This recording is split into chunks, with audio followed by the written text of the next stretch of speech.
Broadcast. Oh yay. We start broadcast. Oh yay. We start broadcast. Hello everyone. Right then. Almost on time. So, I do have to apologise for being a bit late this evening, but there is a reason. I have been dealing with the joys of trying to move house. Please note, I'm saying the joys of trying to move house. It's all working through. But, I'm going to start off because basically today I've had many episodes, because I spent the day dealing with an electrician all day, who was actually very helpful and he didn't cause me any trouble at all. But I have many episodes which are actually in the same vein as tonight's discussion. Because tonight we're talking about the last invasion of Britain. Okay, which turns into a very comedic affair. Please note it is an absolute comedy, and I'm hoping many of you will be laughing the whole way through this at certain points. Sadly, some people do die, but if it wasn't for that, it would be an absolute farcical movie. It would be, if you put it on the television screen, they would think it was a Carry-On film, honestly. If you put it on the cinema screen, they'd think you'd brought a Carry-On in, because Carry-On invading Britain or something like that. That bad. But, yeah. So, I've had fun. Hypothetically,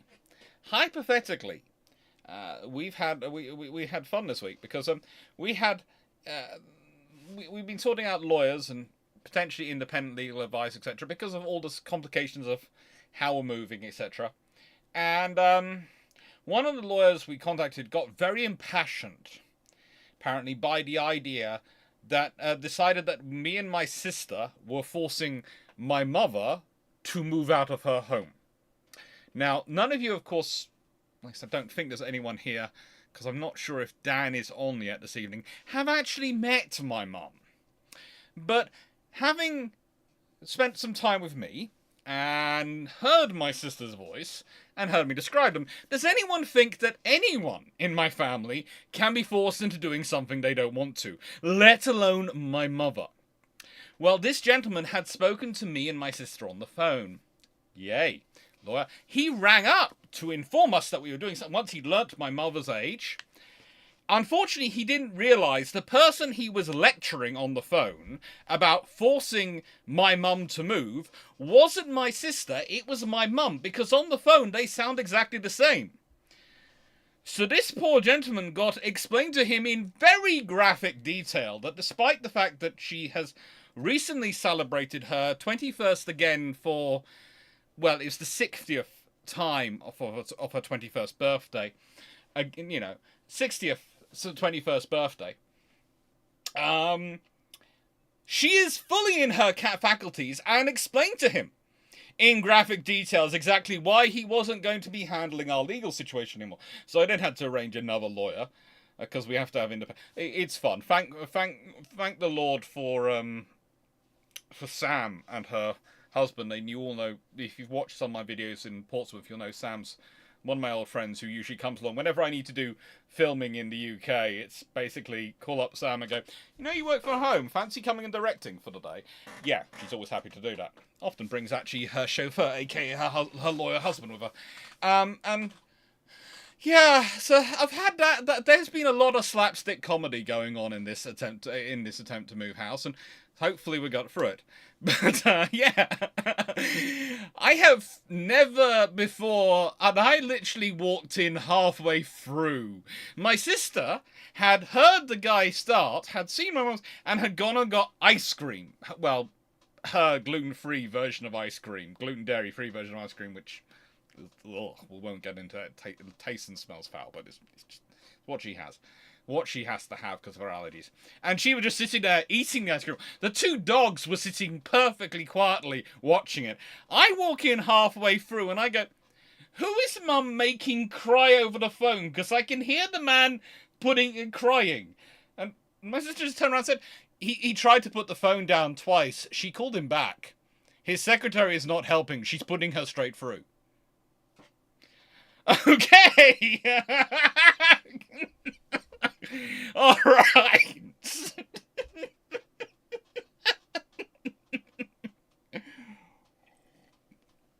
The immortal line was, Just because I was born in World War II, didn't hear that from me, doesn't mean I've got brain damage from the bombs.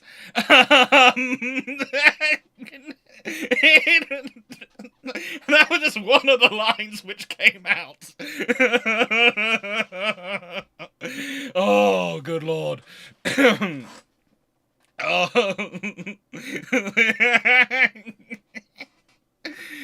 Oh no, that was fun.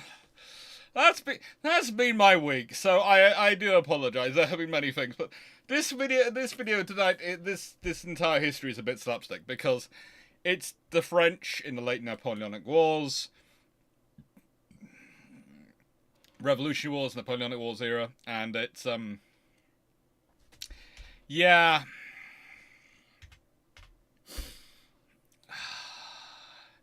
It's just a joyous, joyous time. It really is. And, I mean, you're going to be laughing. You are going to be laughing in this.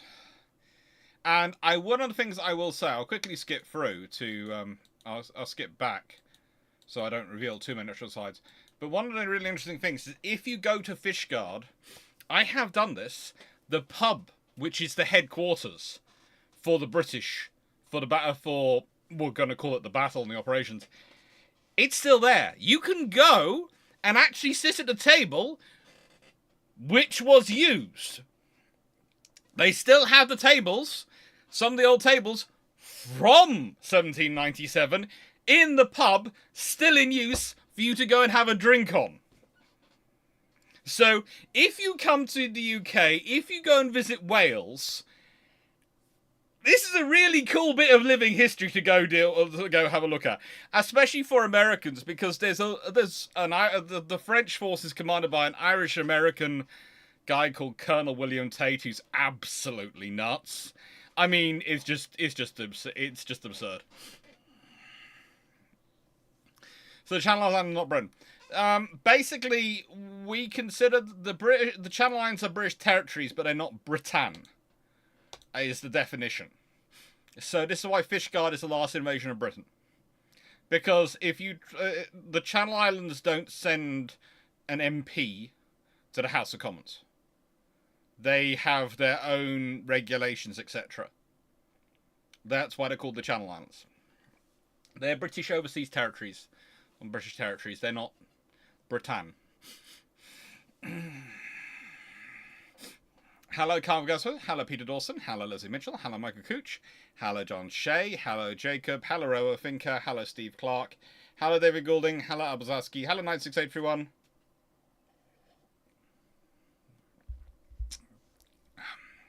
Hello, Paul Amos. Hello, Cartoon Man 154. Hello, Duke Petchman. Hello, Mark Harkness. Hello, Paul from Chicago. Hello, Bijon. Hello, Tanif. Hello, DG40. Am I catching up with people? Hello, Christopher. Hello, Lion Top. Hello, Stephen Richards. Hello, Wayne. Hello, Drakenred. Hello, Todd Webb. Hello, Frank Bamwell. Hello, Steve Clarke. Danny Politics. And hello, well, everyone, pretty much. Falklands are also British overseas territories.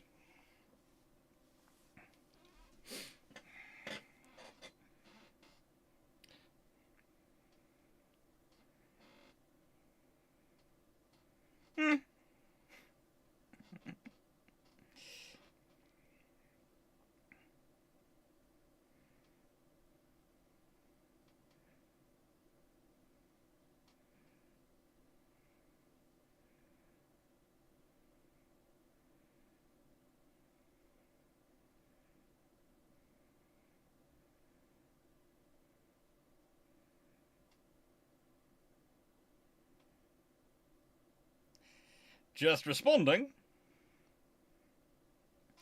to a cousin who literally texted me laughing about that lawyer after listening. So there are cousins watching, and this is the thing which I should warn you all, okay?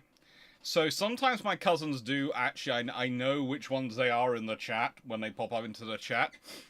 I also know, I also will tell you this, they have an entire WhatsApp group called Watching Alex Live. That's literally what they call it, Watching Alex Live. And it pings the whole time now I've got a Fitbit working on a Fitbit that's working now. The whole time for a live with them making comments. It's cruelty. It is cruelty. So yeah, they really are watching.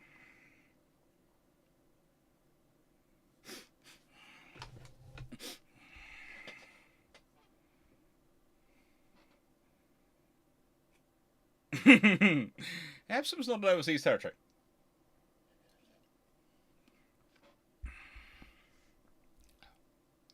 Khan 2 Man. No, there are so many protections on that Royal Oak pub, it's almost obscene. I mean, literally, it is the Royal Oak pub, if you look it up, and you can. In fact, I will, because I know some people will be interested, I'm going to put a link to it down below in the system for you all to go and look at them. They are a really cool pub. They are really nice people. I've been there a few times over the years, and yeah, they're worth a visit. They have got some quite a lot of modern tables in there. I will say this: they don't have all, not all the tables are what they used to be, but yeah.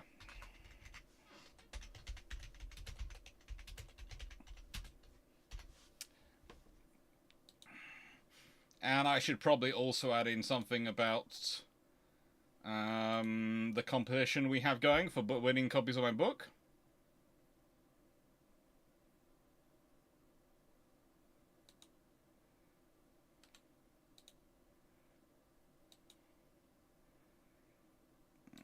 Let's make sure I go find that.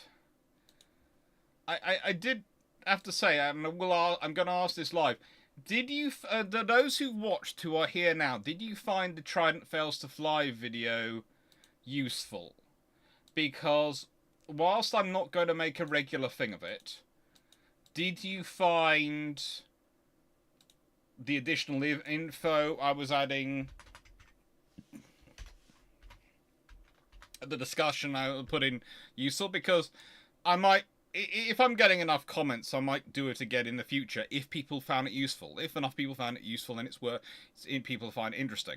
If people didn't find it interesting and didn't find it useful and prefer not to see it again, that sort of thing, then frankly I probably won't bother. But it's just a case of, if you found it useful, I'll carry on doing it. I won't do it regularly. It's not going to be every Wednesday, but it's going to be a case of occasionally I will do, this is now in the news, I'm going to discuss it.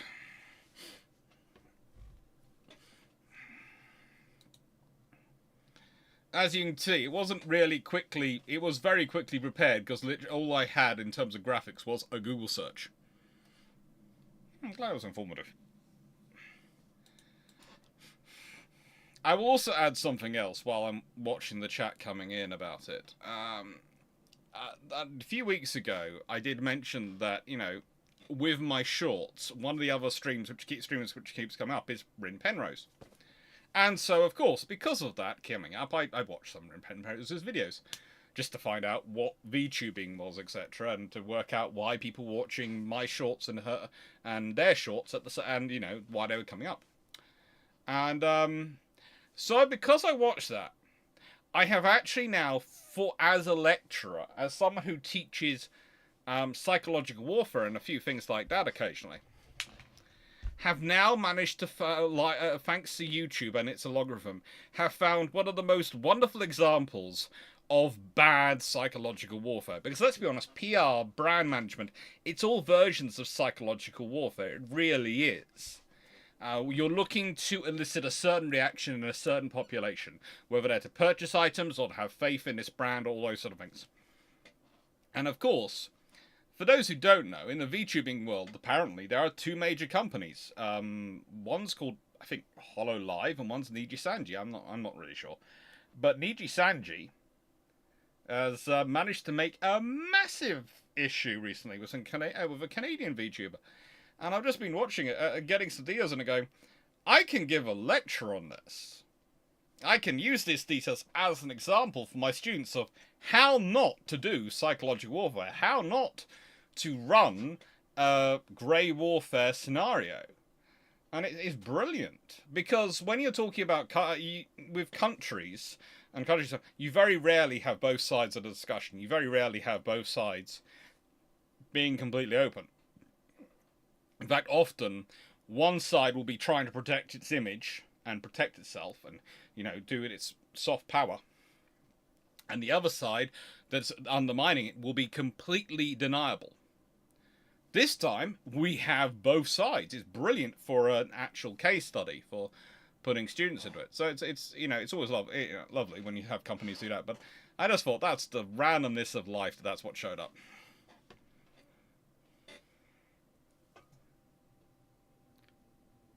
Nicole Ross, why are Trident Saves were true? I did not think it was your best video. No, it was a short one. It was a very quick, I'm going to get into this and quickly explain it and then get out of it. I just wanted to deal with the comments.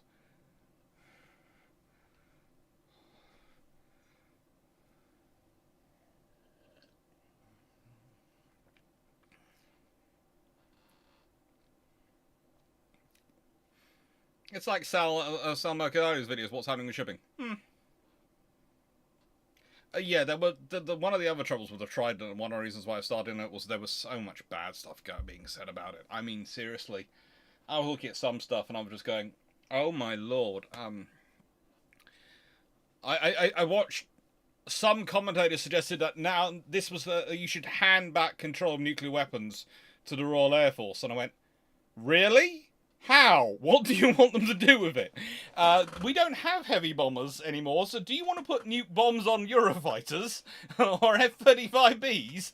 You really want to do that?" Yeah, it was. I was just watching, going, no, that's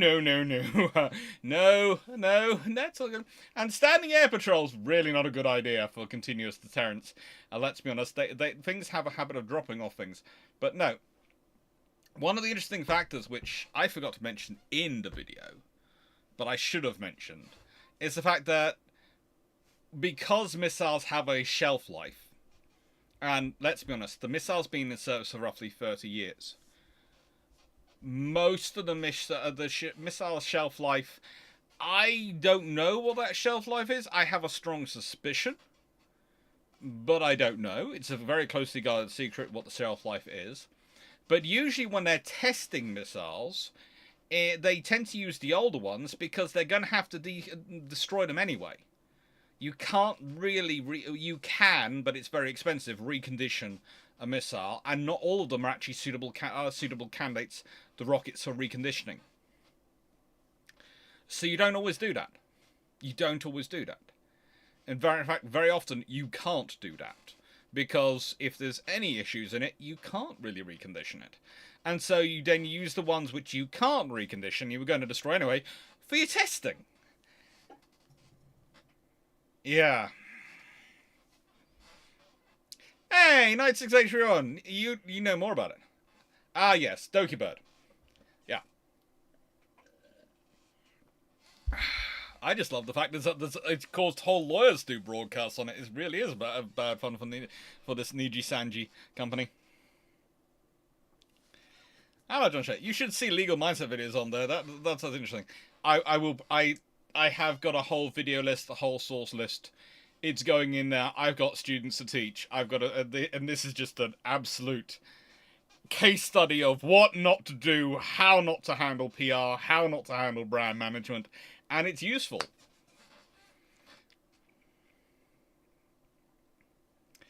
Yeah.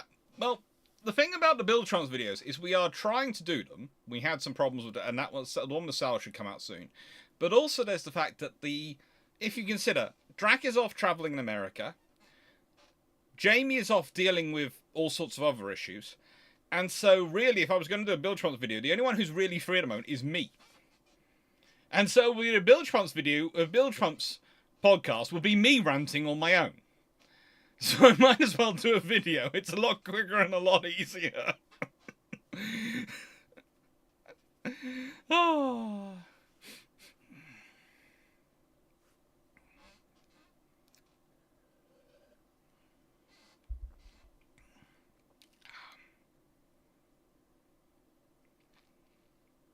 Like, Ross, just curious, does it degrade over time?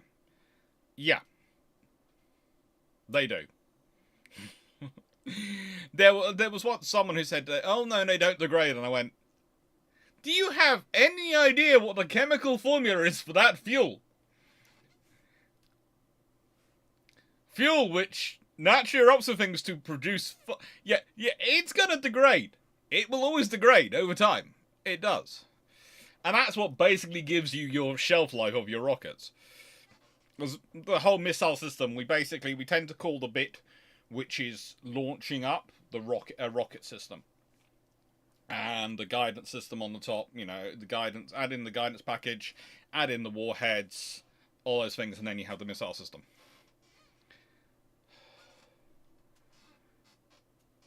And yeah, it's fun. Then going, all the subjects expected when coming naval history video. Curious Sanji. Look, this is the thing about this stuff, and one of the reasons I love doing YouTube is the random stuff I get to see and chat away with, and random stuff I find out in the world. And the joy of being a functioning insomniac means I have plenty of time to go and do the research and go and find random stuff out. And that's one of the reasons why I do admit my students do like my lectures when I'm teaching them things, because they go, "You've given us this example, this example, this example, and this example for us to go and write and look at." And usually what I try and do is I try and mix a civilian example in with a historical example where we're fairly sure about the information, and try and do a current example where there looks like there's an operation going on, but we're not sure where the actors are. And I go, look, you've got these, you can pick any one of each of these sets of different of these things, and you have to pick one from each of these three sets, and you have to write a sort of coursework discussing it and getting into it. And the thing is, I like to give them variety. I like to give them something which is interesting, so they can go and get information sources, because otherwise you can make psychological warfare, especially, a very boring and dull subject. And don't get me started on counterintelligence. Counterintelligence can be the most boring thing to teach. I used to have my students, and this is off topic, but it's sort of on topic as well. I used to have my students run a whole intelligence exercise. I've run it in London. I've run it in Cambridge with different students. The students in Cambridge were actually summer school students who were in Cambridge, and basically I had assignment of I was teaching the future of war group, and there was another guy who was teaching the history of espionage, and we basically ran it as an assignment that the future of war group had to carry out an extraction of a key person who they knew the identity of from one side of Cambridge and get them back to the campus we were working from. And the espionage group had to surveil them and intercept them and find out who that person was and capture them. And they had to run this, and it was set up over a full 5 days. The course was, so the test, the thing was, and I've done similar things in London. Done it so well occasionally I've had conversations with people going, no, not a foreign agency, not anything, just students. But yeah, it's fun. It's fun teaching that.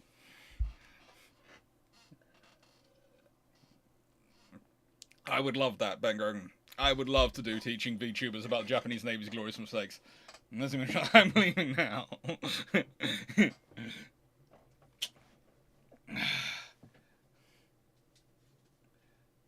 Right. So, have I got everything I wanted? Yes, I have.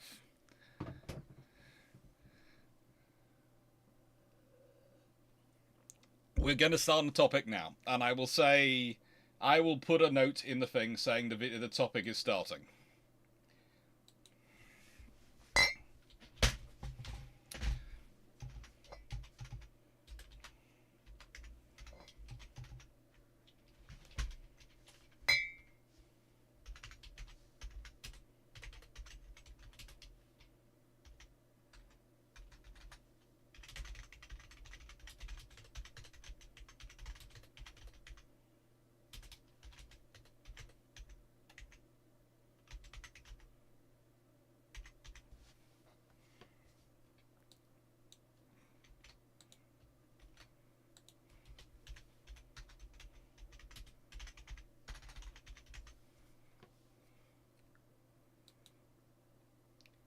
So,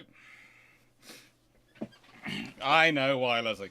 But, yeah, it's a case of... Those are fun courses to run. Those were fun courses to run. I used to love that. And I love going and giving the guest lectures on them. So, first off, Tribals Button and Daring, thank you to everyone who supports the channel. This wouldn't be possible without your support. And give you an example of what your support does allow me to do. I've been talking about these for quite a bit recently. And I now have all 3 copies. This one literally arrived today. United States aviation patches arrived 10 minutes ago. These arrived yesterday. I have had the academic book as well. Now these are gorgeous. They really are. And you can't really teach the history of US naval aviation without getting into the patches. You really, really can't. So, frankly, I couldn't have done the video as properly as I can do without these. I have to admit, I am very happy to recommend these books to other people to buy if they really want to get them. Having read the academic text about the history of squadrons, etc., and US naval aviation, the 4th book I got, it is a wonderful academic text. The trouble is, it's full of such jargon and academic ease, I could not in good conscience recommend it to anyone. I couldn't. It's over... Well, let's put it this way. It made the balance of book spending up quite a lot, because those books combined were 70-ish, I think. And that one made it up a lot more to, you know, for procurement of books for that topic. And I couldn't honestly recommend it, because there's like... Even I was scratching my head at certain points remembering the jargon, because the jargon was that obscure academese. It's a lovely book, but it is not a book which I could recommend to anyone. So it's kind of the exact opposite from the type of book I write, because I try and write books with academic level referencing so academics can use them, but are written in a way that everyone can pick it up. And I have to say, I did love it when this is going to sound like a humble brag, but one of the things I was really happy was when I saw someone writing in the complaint about this book.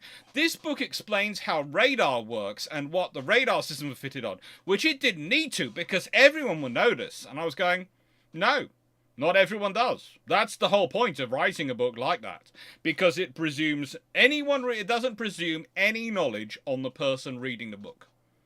It doesn't presume they have any knowledge to begin with. And that's the point. It's supposed to build you up. And at certain points, it does include stuff which is very basic information. Because it has to. Because I wanted a book that anyone could pick up who was interested in the topic and go read through it and get to the full understanding of these classes.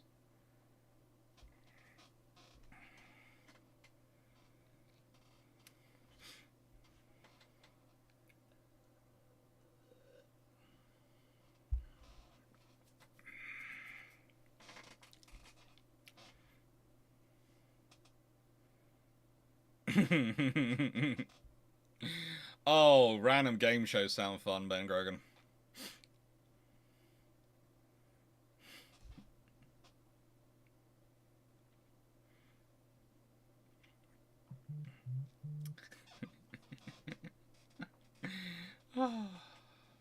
So, with that out of the way, let's talk about the War of the First Coalition, right? It's one of the fun wars, right? Not really. But let's be honest, the War of the First Coalition is not the worst of the Revolutionary Wars. It's... how do I put this politely? Pretty much,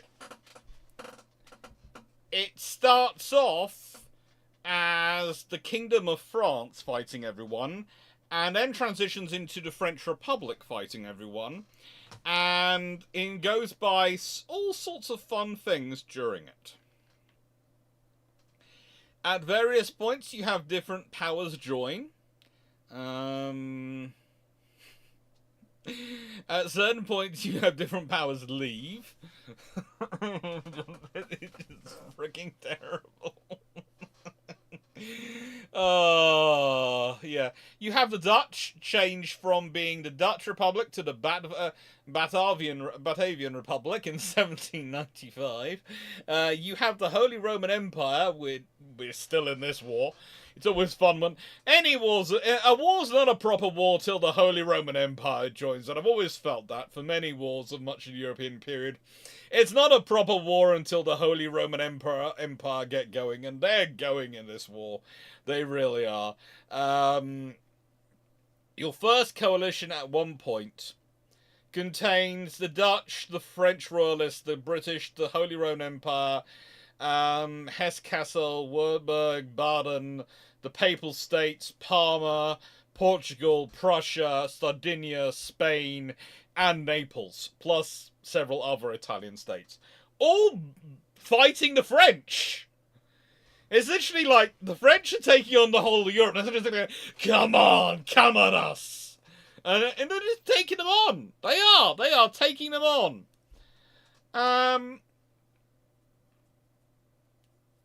As all good wars really do start, it does start with a revolution. It starts with various fights going on. It's just the War of the First Coalition. You cannot overstate how much of a new world order it builds. You know, France introduces conscription in 1793.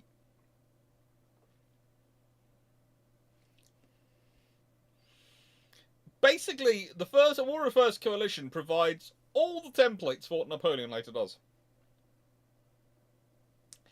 And there are many, many fun things going on in it.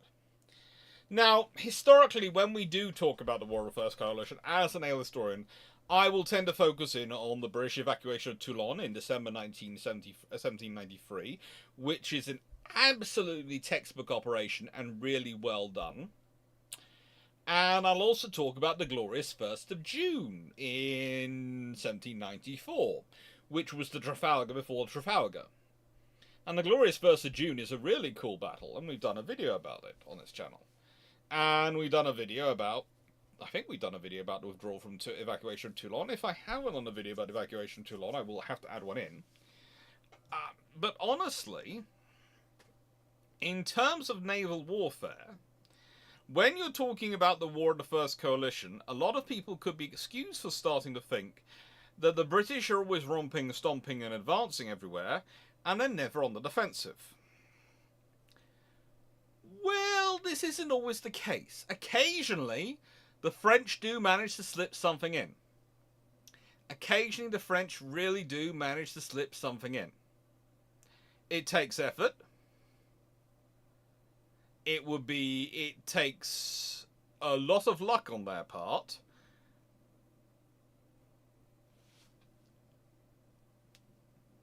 But they do manage to do it.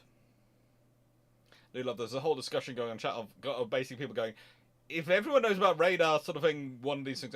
Yeah, not everyone does know about radar. It's the thing is, it's the sort of critique which only someone who already knew about the stuff. It's basically they're showing off they knew about it by critiquing that it's explained in the book, and you're going, yeah.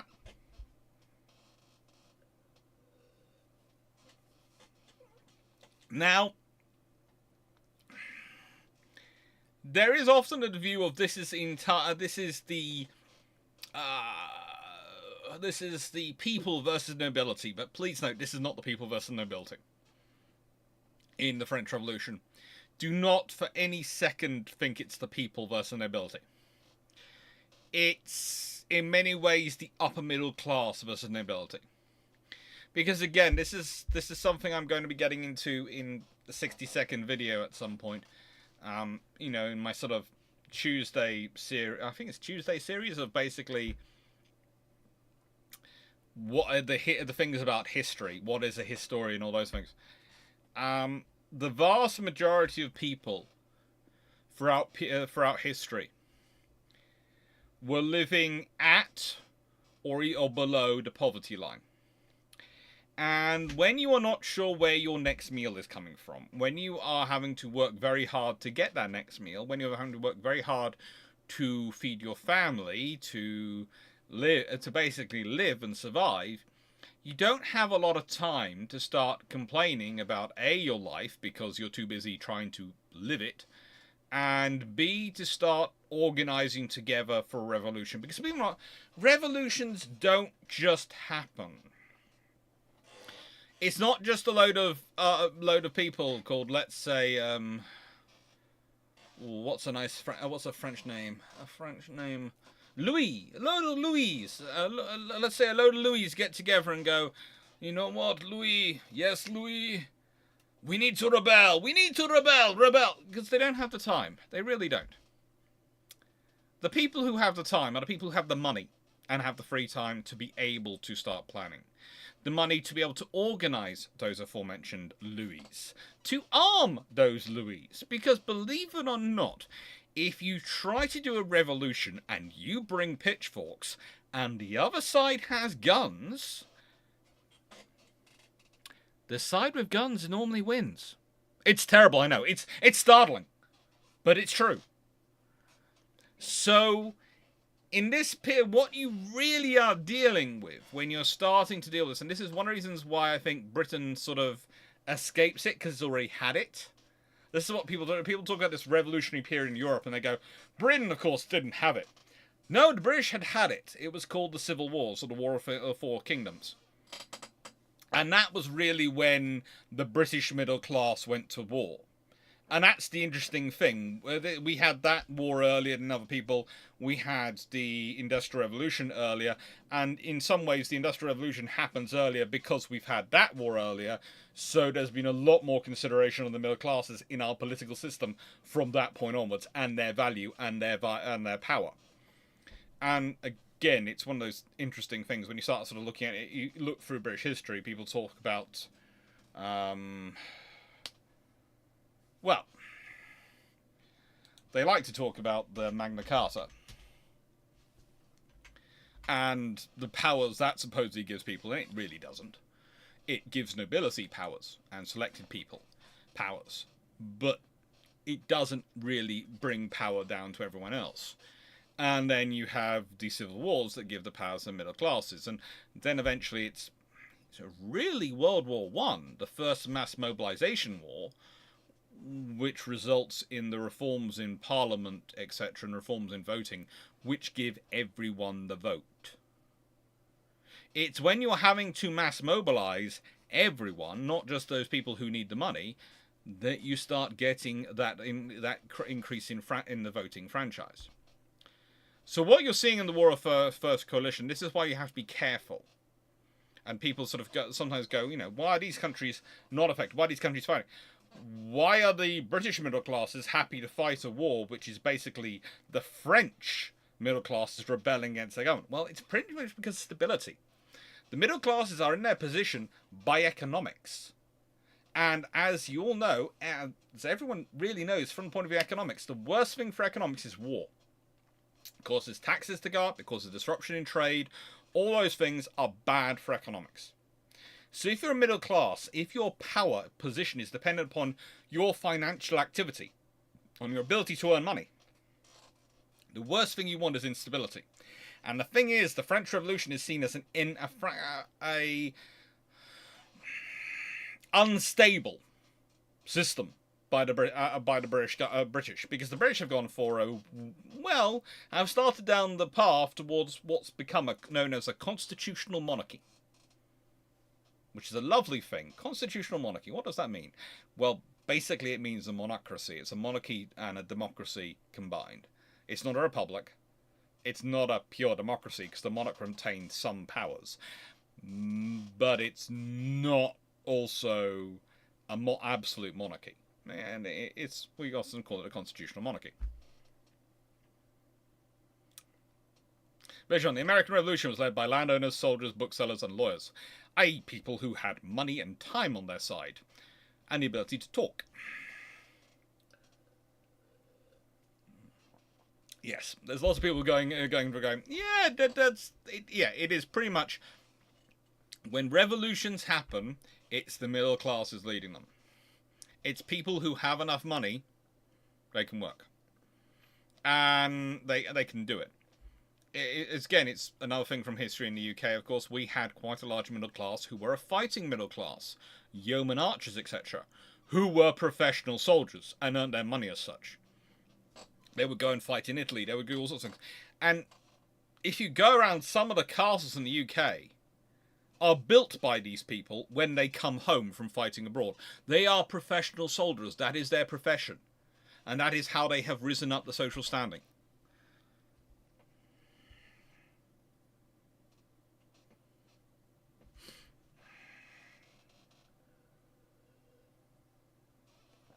See, Clarke, Britain has had so many civil wars. Yes, but the thing that's why it's there are so many conceits. The amount of time people tell me, well, Britain's always been stable. It hasn't had any revolutions. And you sit there and go, it has. It just got its own. It's the ones over and done with, major ones over and done with quite early. That's all. It's had revolutions. And you look at it's also the settlement after William and Mary come to power, because let's be honest, William takes Britain without a fight, in the agreement that basically he hands over the ruling of Britain to Parliament in many regards, as in the representatives of the middle classes. It's fun.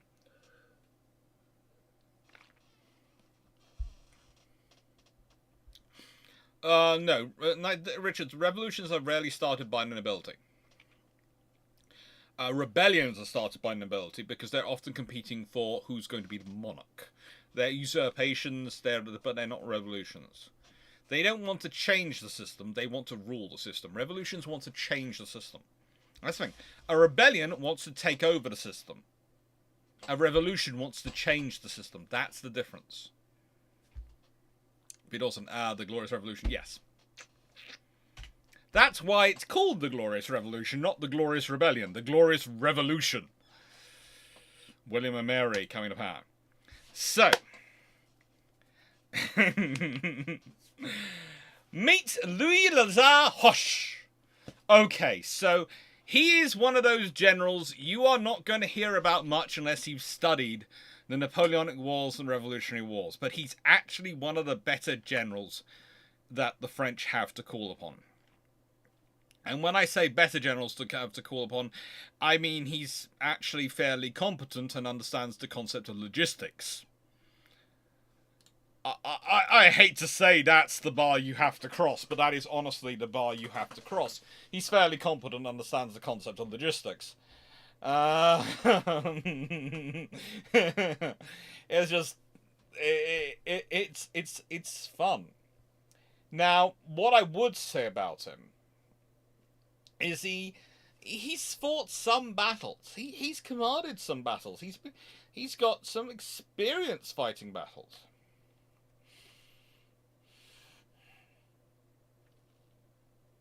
And he is in 1796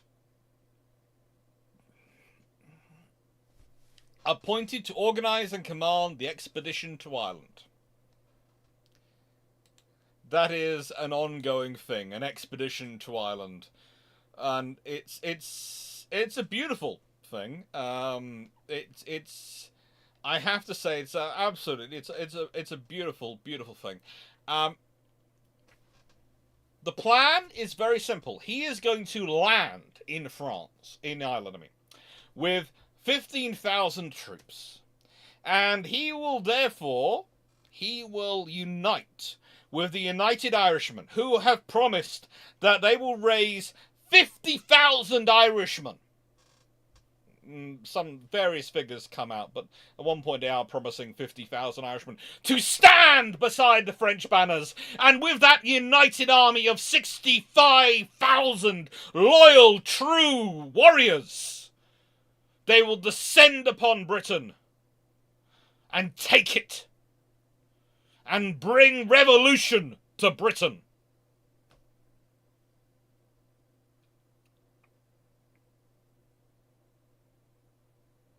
Oh, no, Michael Cooch, feet versus feet. I put that in as a bit of a joke. I'm going to get to that one. I'm sort of jumping ahead. Yeah, he did die of natural causes. Mostly because he was very good at running. And being in the being in the right place at the right time and not in the wrong place. And that's mostly because he's very quick on his feet. So I know it's supposed to be a feat, as in F-E-A-T, but I felt F-E-E-T was more correct, because mostly it was a feat achieved by his feet.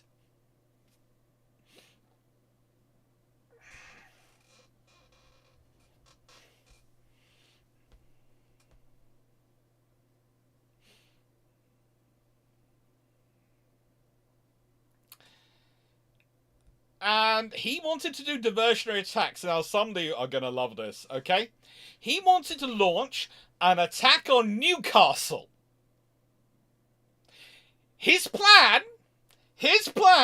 was to go and attack Newcastle with a diversionary force. Now, I realise this is Newcastle of the late 1790s, not the 1900s. But still, this is Newcastle. I've been there a few times. It's got some lovely castles around it. It had lovely fortifications at this time. And the one thing it does have is it has its indigenous population. It has a really strong indigenous population. An indigenous population who have been for several hundred years dealing with the Scots attacking them on a regular basis. Now, yes, there is now, of course, it's the United Kingdoms of Great Britain and Northern Ireland, etc. And, it's the United Kingdoms of England, Scotland, all these things, and that all those things have been passed by this point in the Act of Union, but for a while now. But the Newcastle's population, the Geordies, are still very, very strong and very, very fixated on their security.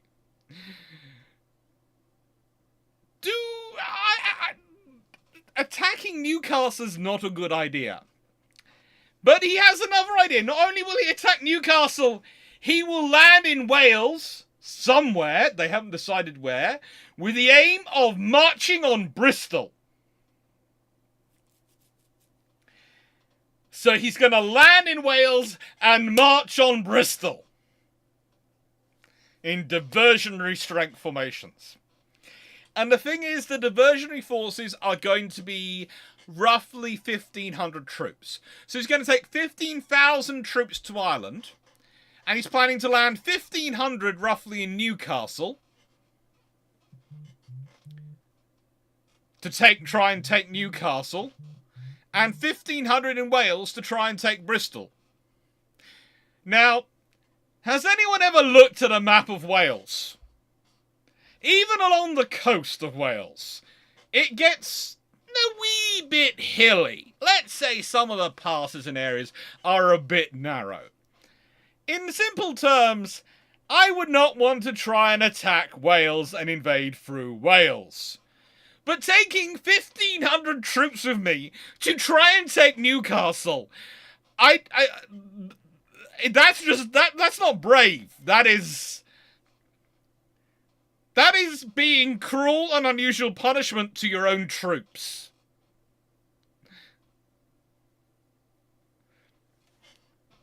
Now, before you start thinking, Hosh, apart from this, what did he do? He had done a few things. He had taken part in a couple of battles, and we'll be talking about some of them at certain points. The Battle of Quiberon in 1879. He commanded that.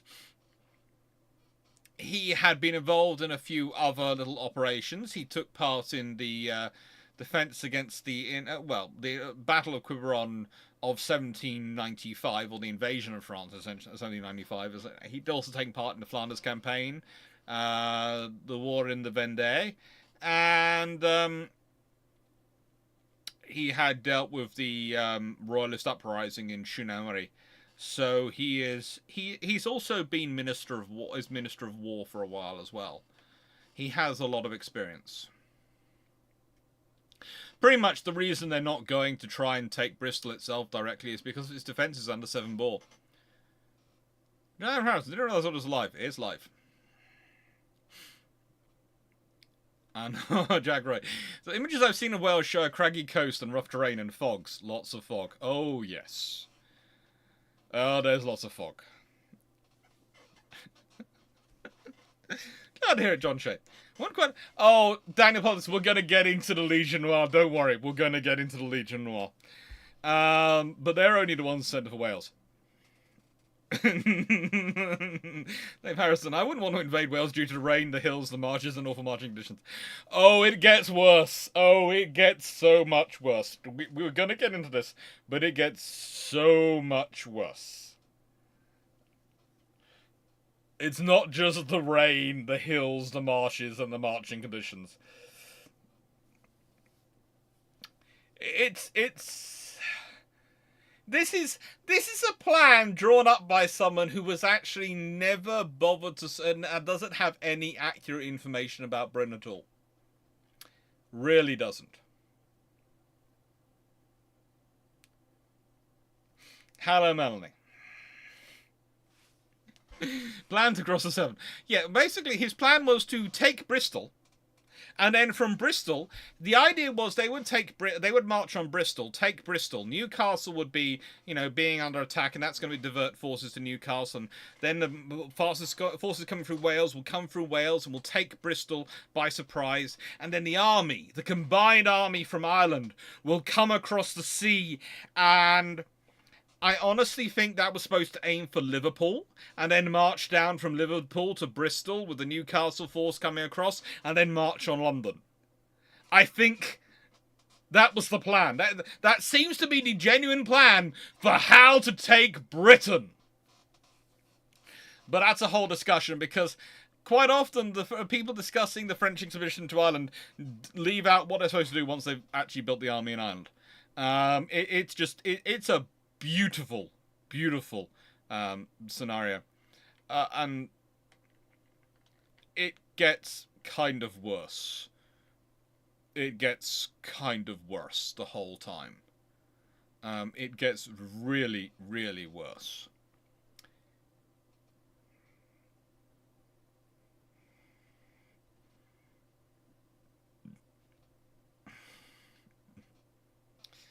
Yeah, there's a big one. There's lots of problems with this plan.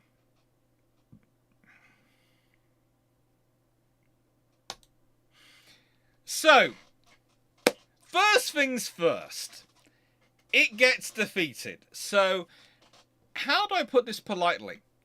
The French force sent to Newcastle just didn't make it, okay? They have suffered from illness and all sorts of things, and they get halfway across the North Sea, and basically the commander of the force heading to Newcastle goes, I'm not doing this.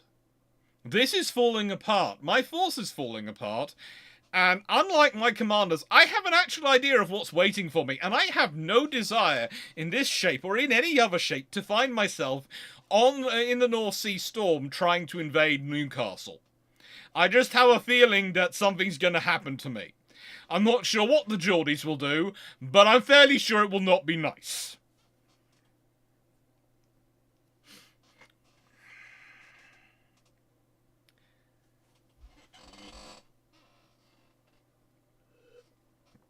And as for the French expedition that reached Ireland, well, they did reach Ireland. They reached Ireland. And how do I put this politely? They didn't put a single troop ashore. They sat off the coast.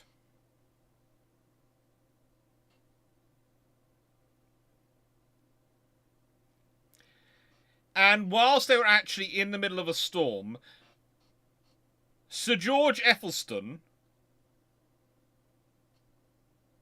who was returning with his fleet from the invasion of the Cape Colony, i.e. South Africa, actually passes through the French formation on his flagship and with his several 74s.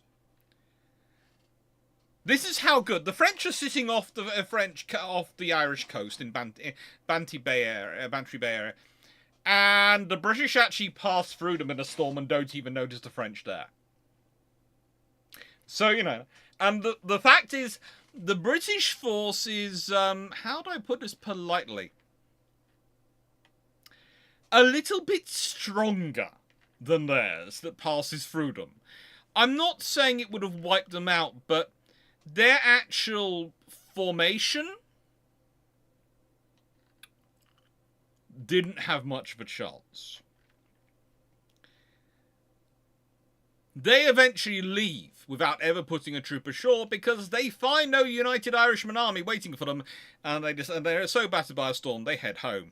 However, they managed to get up in a fight anyway, and despite having a force of 44 ships, and the British producing a force of 13, the British actually captured 12 warships, or captured and wrecked 12 warships of the French, and the French lost 1,000 captured and 2,230 killed or drowned out of the combined naval and ground forces of roughly 20,000 they had there.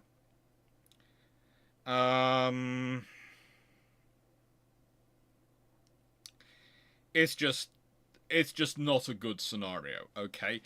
For some reason, sitting off the coast of Ireland in February, well, in December, they ended up there. They ended up in the French occupation of Ireland, actually took place in December 1796, was not good. I'm not sure if any of you realise this, but winter in Northern Europe, which Britain is part of, tends to take place November, December, January and February.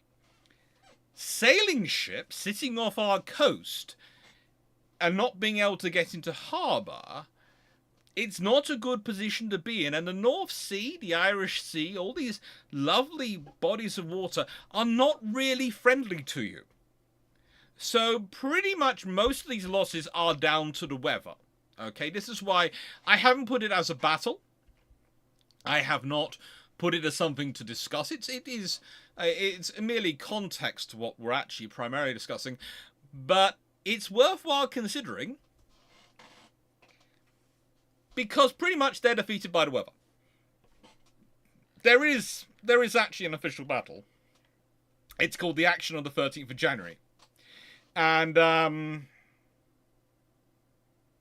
well, if I say that one of the French ships, the Brig Mutiny, was blown all the way to Santa Cruz and was captured there in July 1797,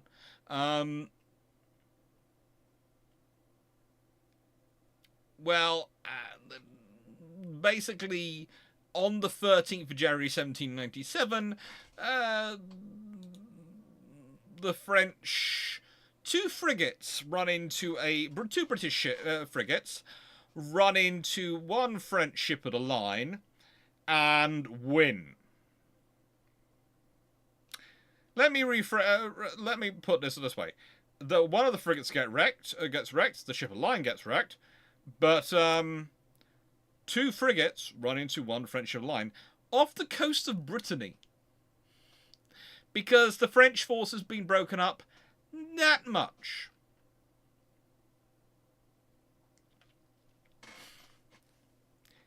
In fact, with the exception of the prisoners of war, not one French soldier landed in Ireland. I'm going to re-emphasise that.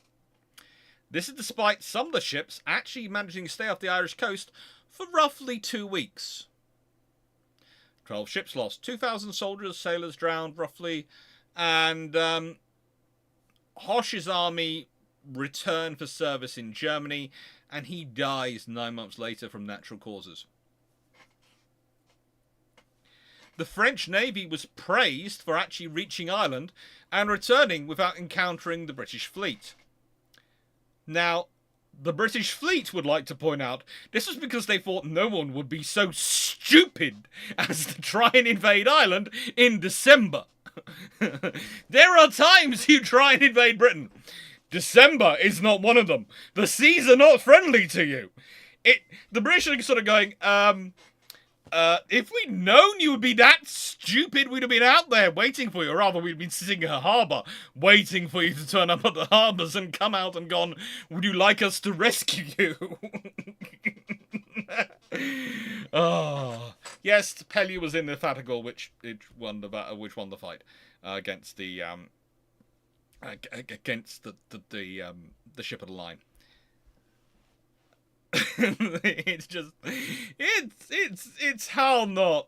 It's how not to do this, but this is just how not to fight the British and invade in this time period. Okay, so, and you all thought things were getting worse, but that's pretty much over by January, right?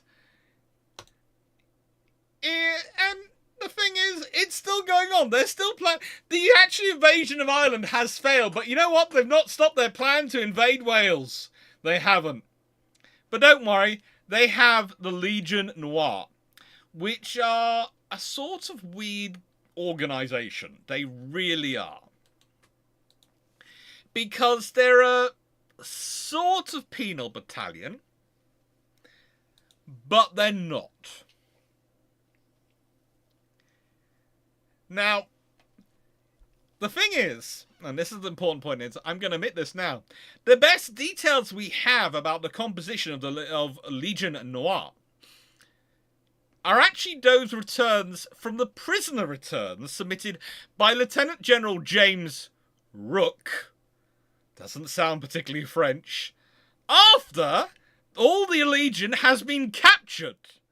So I'm kind of letting that detail away, okay? The reason we know, the best details we have about the composition of the Legion, of its 46 officers and 1,178 men, come from prisoner returns. This might be giving away what happens.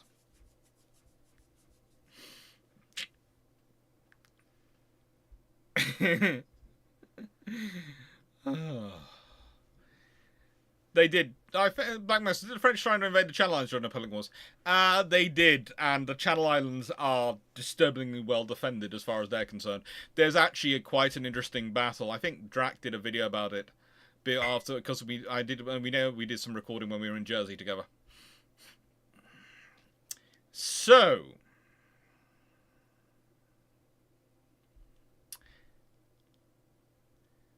most of the Legion were prisoners and convicts, drafted against their will. Some were British prisoners, apparently.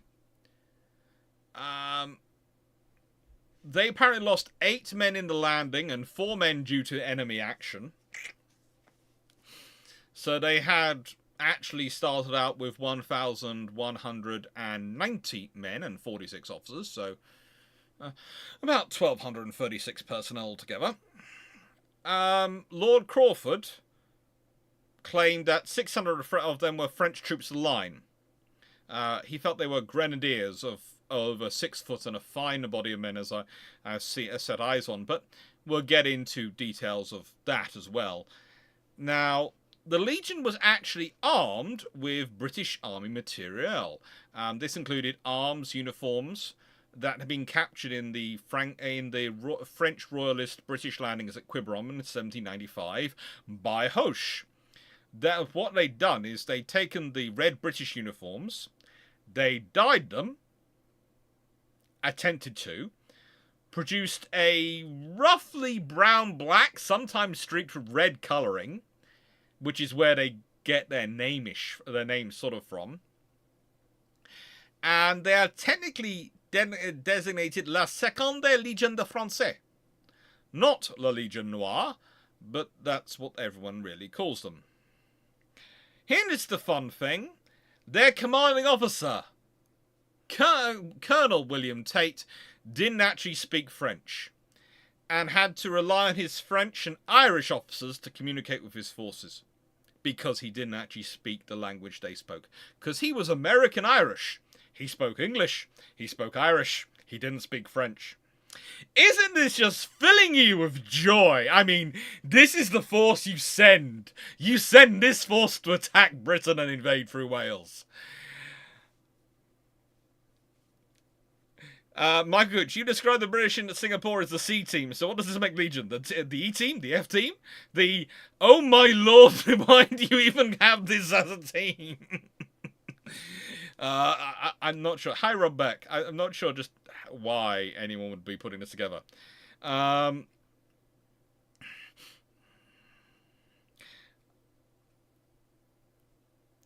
Originally, they weren't supposed to go to Wales. I will say this. Originally, they were supposed to go to Liverpool. That was changed to target Bristol by invading through Wales. Originally, they were going to invade Liverpool, but it was decided that probably invading Liverpool would be a bad idea. Let's be honest, invading Newcastle, bad idea. Invading Liverpool, you've got one side, you've got the Scousers, and on the other side, you have what my ex used to call, and as she was one, and she would know, the plastic Scousers. I having spent time with people from the Wirral, and having spent time with people from Liverpool, and having family who were around Liverpool in this period, I do not think Liverpool was a good idea. I don't think invading Wales was a good idea, but I don't think any idea of invading Liverpool was ever going to be an idea. Then upon, I've forgotten that he couldn't talk to his men. I know, it's just one of those things you don't think anyone would come up. And, you know, they're full of all sorts of weird things. And actually has a couple of officers who can't talk to his men as well. So they're not really much help.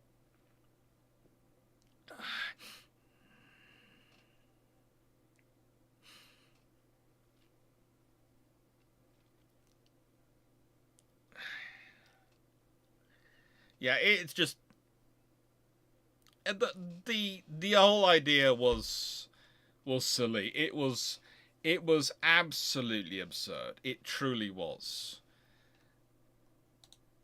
And now we get onto the British leadership. So I'm going to list through and discuss these officers, and then you have to guess who ends up in charge.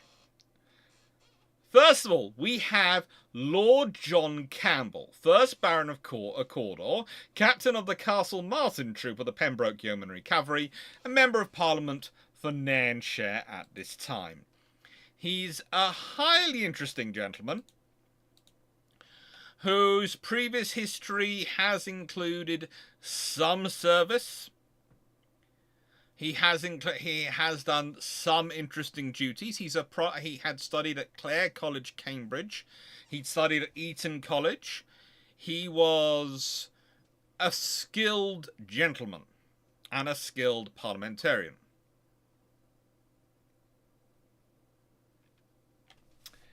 Then we have Lieutenant Colonel Thomas Knox, who, how do I put this politely? Okay.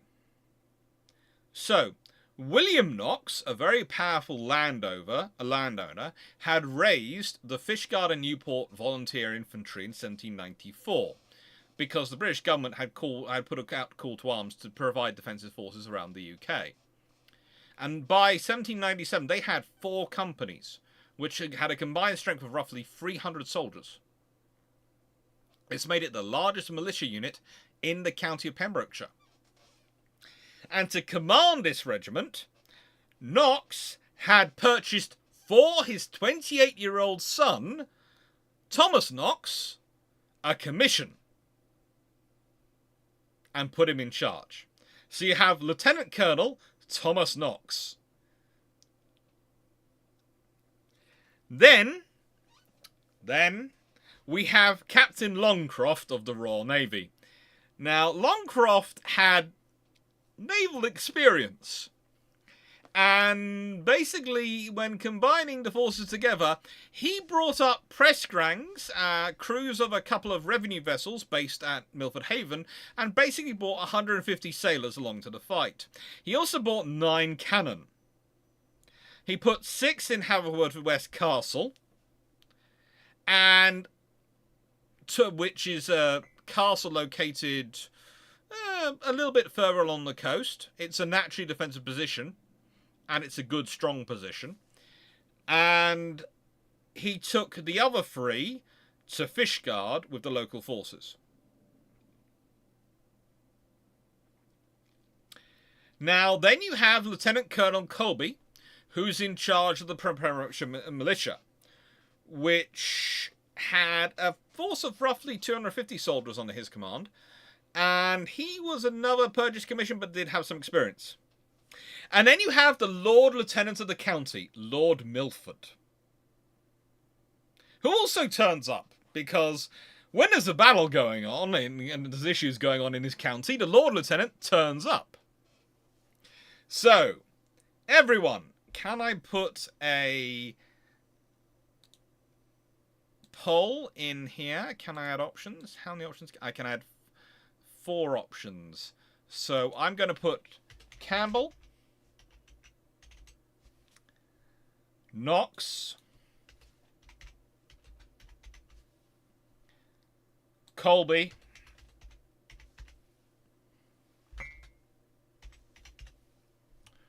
or Longcroft.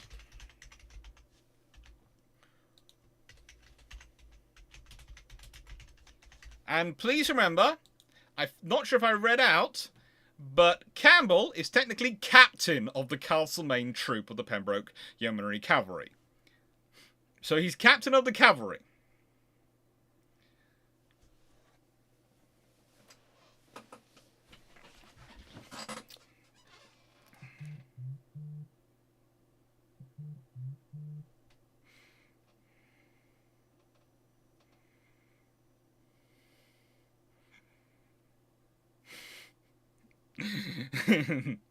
Okay. Dave Harrison. It was going to get worse. The mercy from Scouts of Windrest and Rubicon. Eventually later, all the chemical works, the mutants would have been the invasion. Okay. Daniel Pollux, Chairman C versus this rebel. Nicholas, hey, this plan makes more sense than Operation Sea Lion. Good though, yeah. Again, it's French advanced reconnaissance combat execution fast. Yeah. Okay. And said in before, it was the Lord Lieutenant with 0 experience. All the above. Where's Milford? At least they like to think. Vote on Oxto. Okay. Alright, so I'm going to end the vote in 5, 4, 3, 2, 1.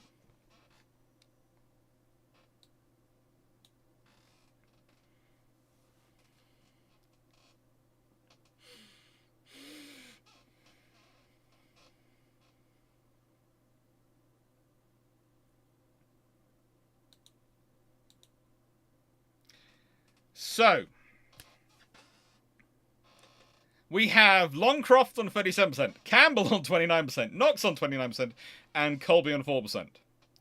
Now, I can understand you going with Longcroft. He is the most experienced officer here and the only one who has actual combat experience. But, and I'm going to explain how as we go along, the person who ends up in charge is Captain Lord John Campbell. And mainly he's put in charge because both Longcroft and Milford turn around to him and say, "You're the only one with any friggin' common sense. You're in charge. These idiots aren't allowed to do anything." Got it? And mainly when they're pointing to the idiots, they're pointing to Knox because he's able to point out to Colby that he's brought a lot more troops than him. It gets fun, and we'll be getting into this, but the whole command structure is the most farcical. The British command structure is just pure comedy. I mean, I'm going to be getting into this in a second, and you are just going to be laughing.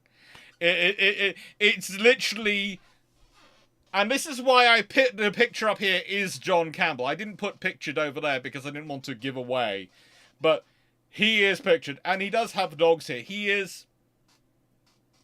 A very good parliamentarian, very good at what he does, and there's a reason I'm quoting him later, but he is the person who ends up in charge. Because, pretty much, he's got some actual experience, and whilst he might technically be a captain, he's a captain of the Yeomanry Cavalry, he's a member of Parliament, and they will put him in charge because they actually trust him to do the job. And he is competent. Please don't get me wrong, he is competent. It's just the bar of competence on the British is not very high.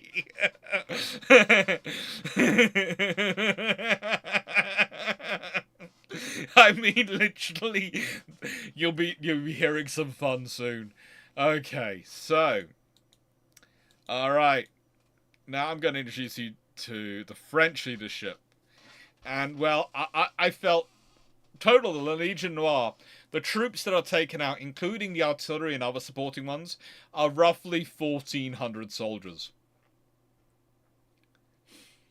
1,400 soldiers. Just roughly 1,400. And you have, in command of the naval force, Commodore Jean-Joseph Castanier. And the frigates, HMS Vengeance, Vengeance, which is pictured above, being captured by HMS Seine, so that's this one, and which was captured in 1800, and Resistance, which was renamed HMS Vanguard after the battle, and this is her capturing the Immortality. So, okay, this is because of the Battle of Fishguard. Resistance, after she's captured, is renamed HMS Fishguard, and then she goes on to capture the Immortality. So it's a growth program, really. You capture French ships, and then they capture more French ships. They really do. And then there's the Constance and the Vautour, which were other vessels also involved. Yes, Vengeance... actually, I'm not sure. Did Vengeance become HMS Vengeance, or did she become something else?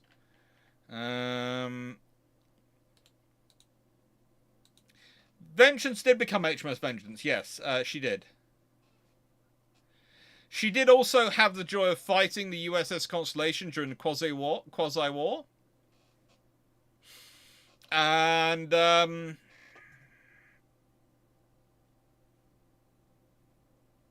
yeah.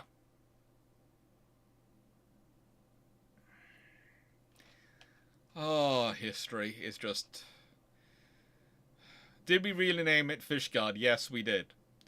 We really did name the Resistance Fishguard. In fact, here's the thing. If you look it up, whilst she technically is called Resistance, as that's what she's born, she spends more of her life as Fishguard than she does as Resistance, because she is launched in 1795. She's captured. She's put in service in May 1796. She's captured in March 1797, and she is in service with the Royal Navy till 1814. So realistically, she should be more likely called HMS Fishguard than she should be called Resistance, because she spends a lot more of her life being Fishguard than she does Resistance.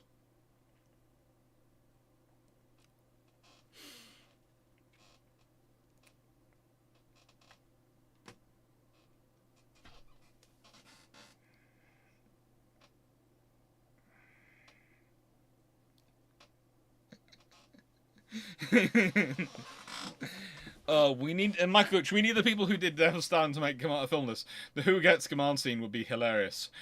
Oh wait, I'm going to discuss the whole Who Gets the Command thing. That's a whole discussion coming up. So, basically, the French Liane leadership is Colonel William Tate, and I really do need to describe him in proper detail. So I'm going to give you a bit of detail about him.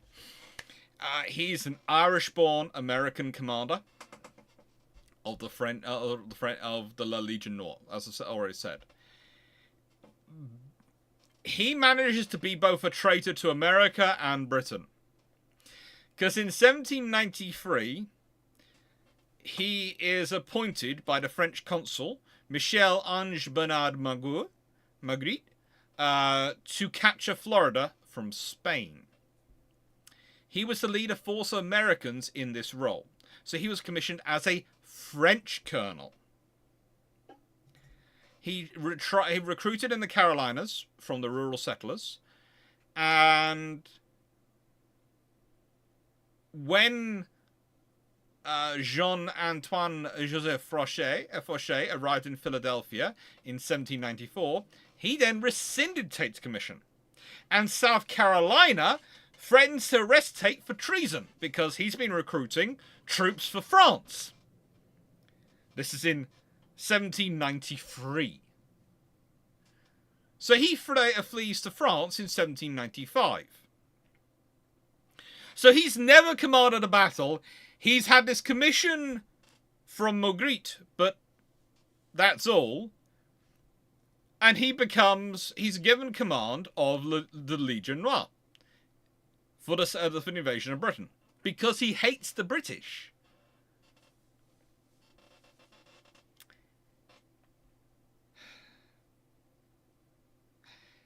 Now, his reason for hating the British is that his family had been apparently killed by pro-British Native Americans in the American War of Independence. And that's why he advocated for Irish republicanism. But there also seems to be him advocating it before it, and there's also interesting details as to whether or not his family were killed in that way, or whether they were killed in other ways, or might not have existed at all. So he is an interesting gentleman. In let's put it this way: you couldn't have a more appropriate commander for this force. But honestly, there is no grounds under which you should be giving this man command of a force. No, he wasn't Irish, he was American. Please note, he was American. There's a discussion as to whether he was actually born in Ireland or born in America. We think he was born in Ireland in 1744, but he may have actually been born in America from Irish parents. That got to America. We're not quite sure. What we know about him is that he was not 70 years old. He was roughly 44 in 1797. So the thing is, he's not old. When you read some of the older books about Britain's the invasion of Britain, he's listed as being 70 years old. He's not. He's not an old man. He is 44.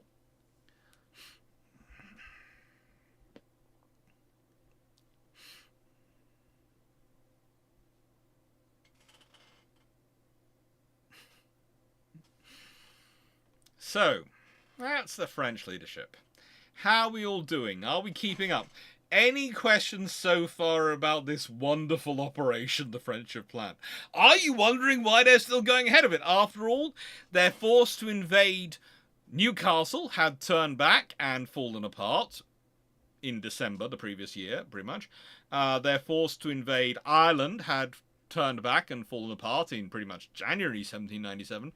So why are they still going ahead with trying to invade Britain in late February 1797? Is it institutional inertia? Let's be honest, this is revolutionary France. They don't really have an institution to have inertia. You know.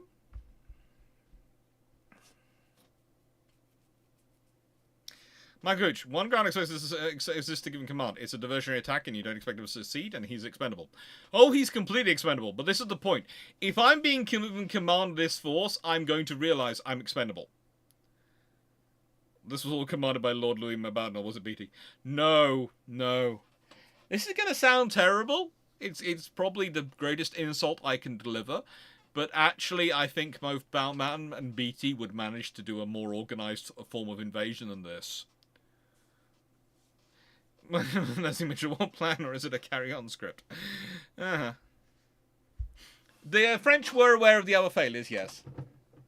The French were aware of the other failures, so, yeah, I think Discord this evening, the Discord chat after this is going to be wonderful. I can imagine some of the carry-on jokes which are going to be coming on. I think Steve and Leslie are already building up to this. I have that there are others in this group who I can see being there with jokes. No, I'm sorry. So were they actually trying to launch some satellite photos, and all I see is cliffs, cliffs, cliffs? They were trying to land in Bantry Bay, which is theoretically possible, but only if good weather is helping you. Black Master, did the French at least have siege artillery? Did they do an English Armada route of forgetting to bring it? No, they didn't have siege artillery. They did have plan on having some cannon.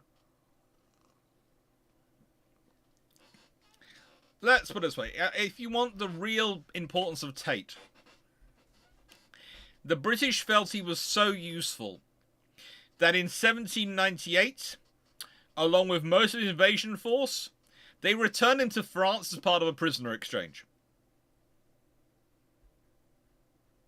And I don't think they even asked for his parole. They didn't even ask for him to give them his sword and not take up the fight against him. They decided he was so capable, he and his force were such exemplary soldiers that they would return them quite happily to France and go, yes, have them! Oh.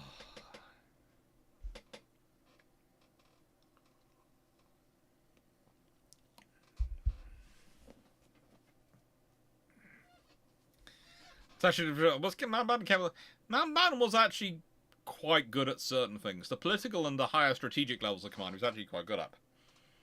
And he was a fairly good destroyer flotilla leader. He was very good at that level.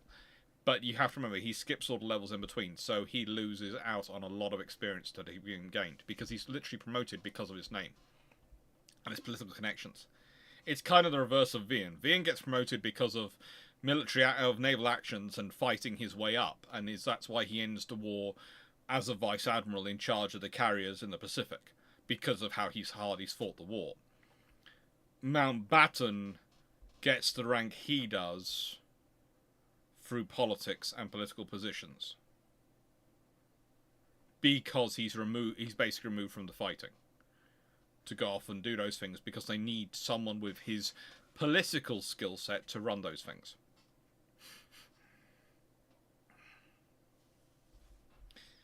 It would seem to be on level of the Japanese capturing MacArthur and need to return him to US. Potentially.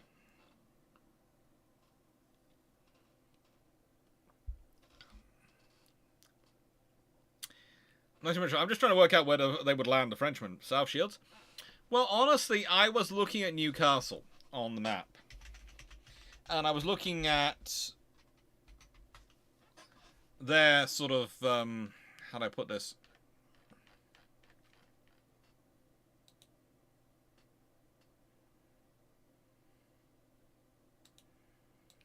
Also, can someone please explain to me why Newcastle University has Newcastle University London?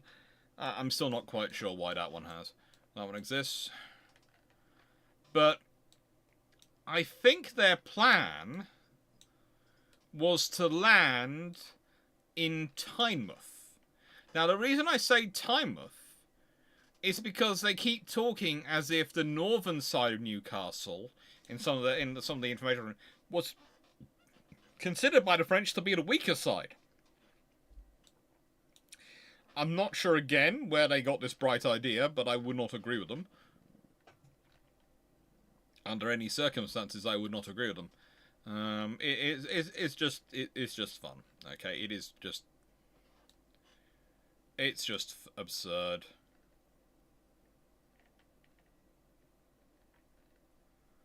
It really is. It's one of those scenarios where you're looking at it and going, why? Why would you do this to yourselves? Why? What possessed you to have this idea? I remember I was staying in the... It must have been the Gateshead, the Hilton Newcastle Gateshead Hotel, which is is actually quite a nice one to say. You can get the rooms overlook the Tyne Bridge, and it looks it's a really cool. You can see down the Tyne to the Millennium Bridge, the Tyne Bridge, and all sort of. You can see even the what's it called? What's that bridge called? The Swing Bridge. And And the high-level bridge, of course, you can walk across that, quite fun. But no, you stay there. You're looking, and you're looking around. You look around Newcastle, and the first thing you realise, it's not flat. It really isn't flat.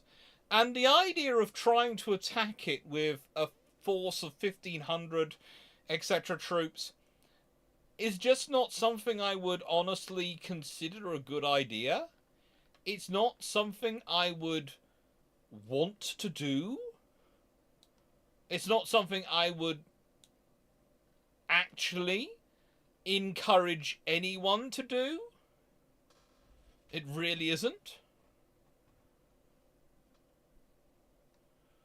And the idea of landing in Tynemouth, or even, if they are sensible, and South Shields, and then marching, because they didn't bring cavalry with them, through places. If you're South Shields, you're going to march through Yarrow and Hebburn.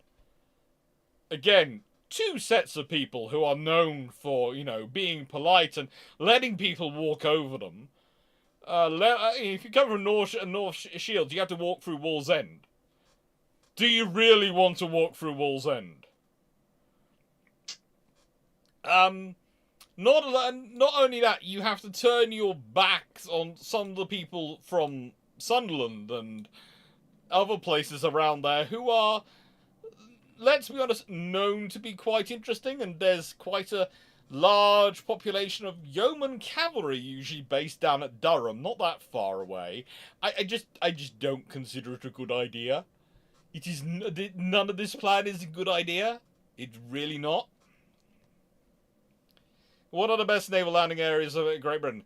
Basically, you're talking about the south coast. That's probably where I would be aiming if I was trying to invade, and that's where you can find beaches with the right gradient that you can actually land along the sort of the coast and actually start to get into land properly, and you've got flat areas to maneuver on. Kent to an extent, Sussex is probably where I would aim for.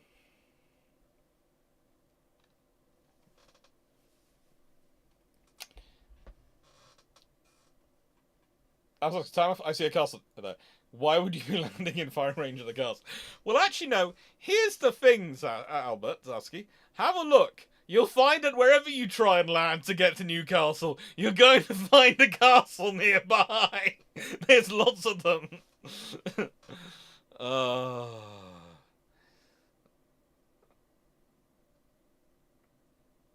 There's an entire time of volunteer artillery cannon marked. So I'm wondering how. I mean, why? Oh, yeah. Oh.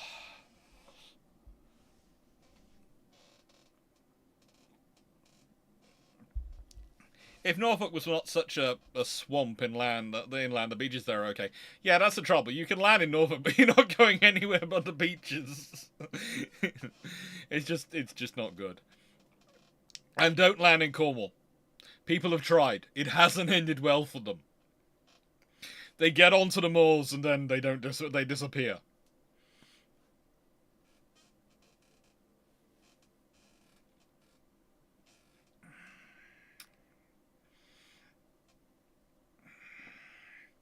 So, all that discussed.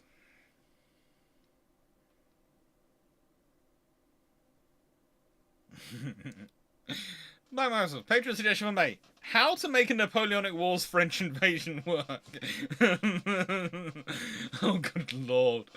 First, I'd have to gain control of the sea long enough to get a decent force across.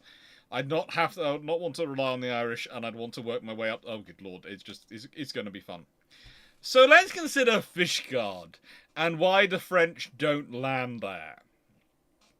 Because they don't actually land in Fishguard. This is the point.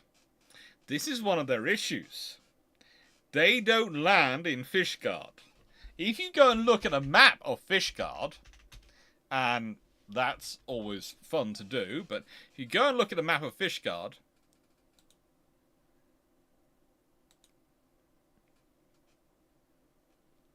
you can have a look. You'll see there's a fort. You see there's all sorts of things.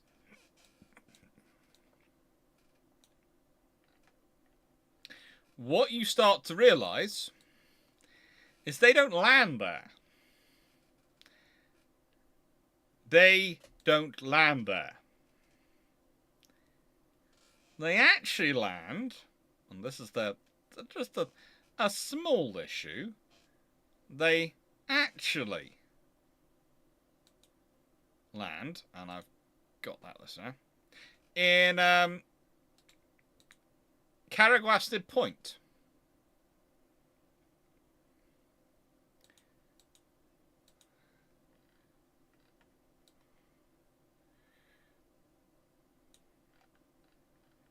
Now, if you go and look at Carraguasted Point, if you look at that area, you'll not exactly consider it a good place for trying to land troops. In fact, you'll probably look at it and go, why would you be landing in this area? You'll notice that there's a very small beach, and there's a very tight route up from that beach.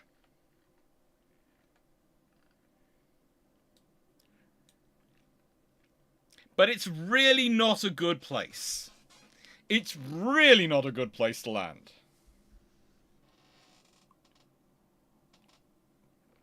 Now, here is the fun thing. Because of earlier American issues during the American War of Independence and of things, Fishguard had actually petitioned Parliament for a fort. And the British government had said, we will put some Woolwich gunners there and some weapons there, but you have to pay for the fort to be built. So they built this fort. The people of Fishguard had built this fort. You don't see what I see map-wise. Let me show it to you all. I should have thought that. I will sort that out right away. Let me go to window.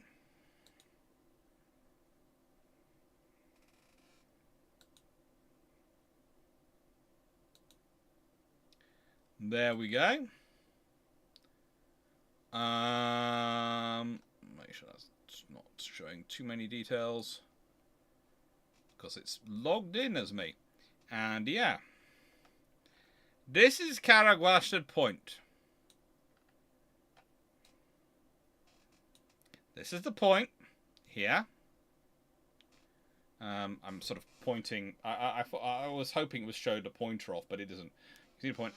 And if we go here, you can see the beach.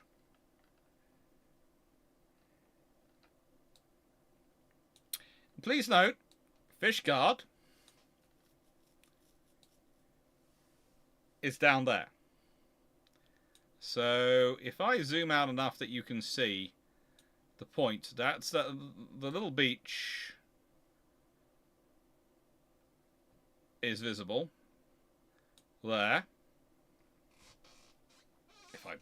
If I get rid of the image slideshow, I can point to it. So the beach is over here. You see this sort of inlet up here. And there's Fishguard.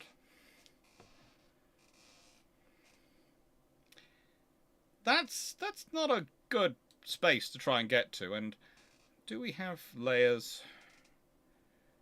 Terrain. Yeah, that gives you an idea of the terrain.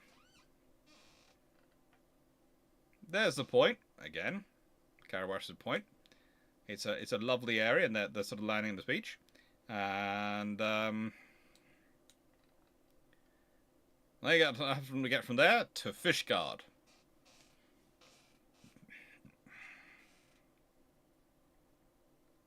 And there is a ferry, I think, from Fishguard to Roeselare Harbour. As you can see, it's marked there across the St George's Channel, and yeah.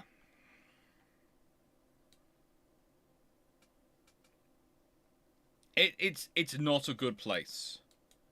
It's not a good place at all to try and do this sort of operation.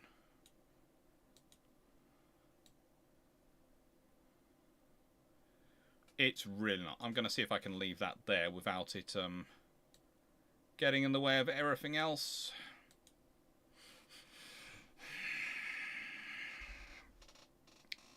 How accurate are French maps of this period? They're never that good.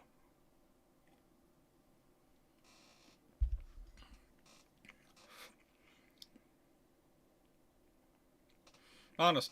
My wife was rereading one of those angsty teen stories about the bad guy trying to change history. So the French now win Trafalgar and UK sees peace. I roll my eyes.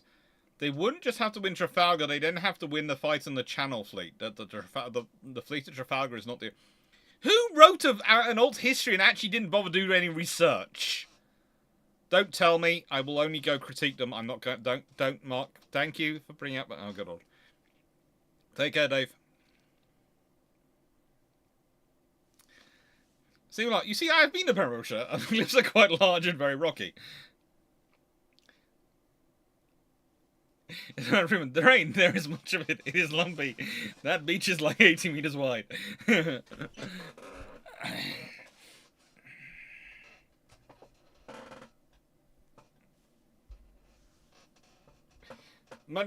So my 30 kilometers guess was far, far too short by many orders of magnitude. It is a long way from Bristol. If I get the map up against... Again, so if I expand it again, done, and you are talking Fishguard is there. There is Fishguard. There is Bristol. So Bristol is here. Fishguard is here. Please consider this terrain. Anyone here want to march 1,500 men from Fishguard to Bristol? Anyone? There's something suggesting Milford Haven. I don't think that's an improvement. I really don't think Milford Haven improves your odds here. I do not consider this a sensible operation in any way, shape, or form. I don't know why. This is not a place to invade Britain, okay? There are many places in Britain which might be viable. Something with this much terrain, not a good idea. Oh, good lord. Good lord.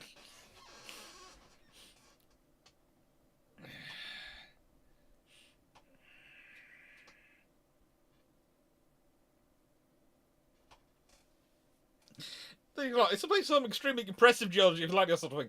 Yeah, if you like that sort of thing. Yeah, I'm gonna keep highlighting Fishguard. Where are Fishguard? Where's Bristol? Okay, so if I do... This is Fishguard over here, where I'm... just above where I'm pointing out. Literally, if you can see a little ferry line coming in. That's Fishguard, and if I do that... Might make it slightly more visible. And there's Bristol down there. Literally below that. So Bristol's here. Fishguard here. Anyone want that as their invasion route? Anyone? Anyone seriously want that as their invasion route? Milford Haven is less rocky and Clifford. Yeah, but you're still not getting to Bristol. Oh.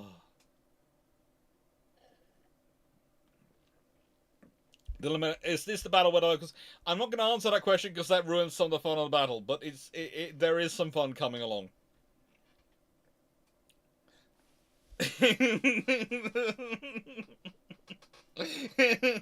How do they plan to cross the Severn? I'm not sure if they actually thought that one through. I really don't think they thought that one through. I don't think they thought a lot of things through. It was they don't have good idea.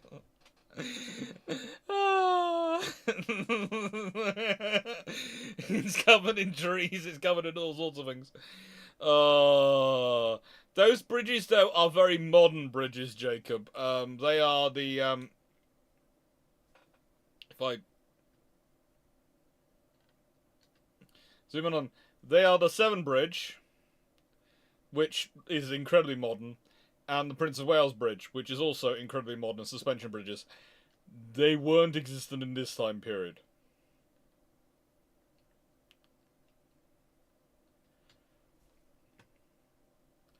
Fishguard to Bristol. It's if we do terrain, that gives you some idea. Honestly, I feel like doing the traffic indicating just to show you what it's like currently, but no. Anything else I want to show you on this one? Measure from Fishguard to Bristol. It's let's see, it's 174.2 kilometers away, or 108.25 miles, as the crow flies. If you consider terrain-wise, that's not gonna be that. It's gonna be a long, long way to get to Bristol. A long way to get to Bristol.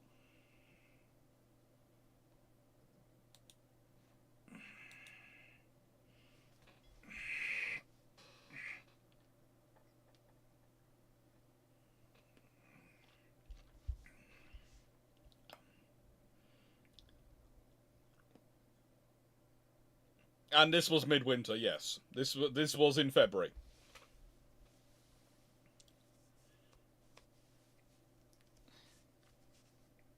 Jacob, I know modern British. I was trying to make a joke. I know, but I wanted to point it out just in case anyone thought there was actually anything there to make it a good idea. Oh, good lord.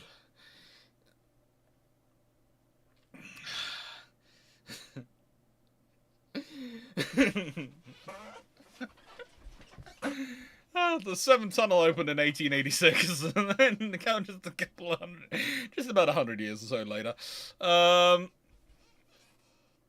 So sure, show the average. I'm not, because that's just this is just making it worse.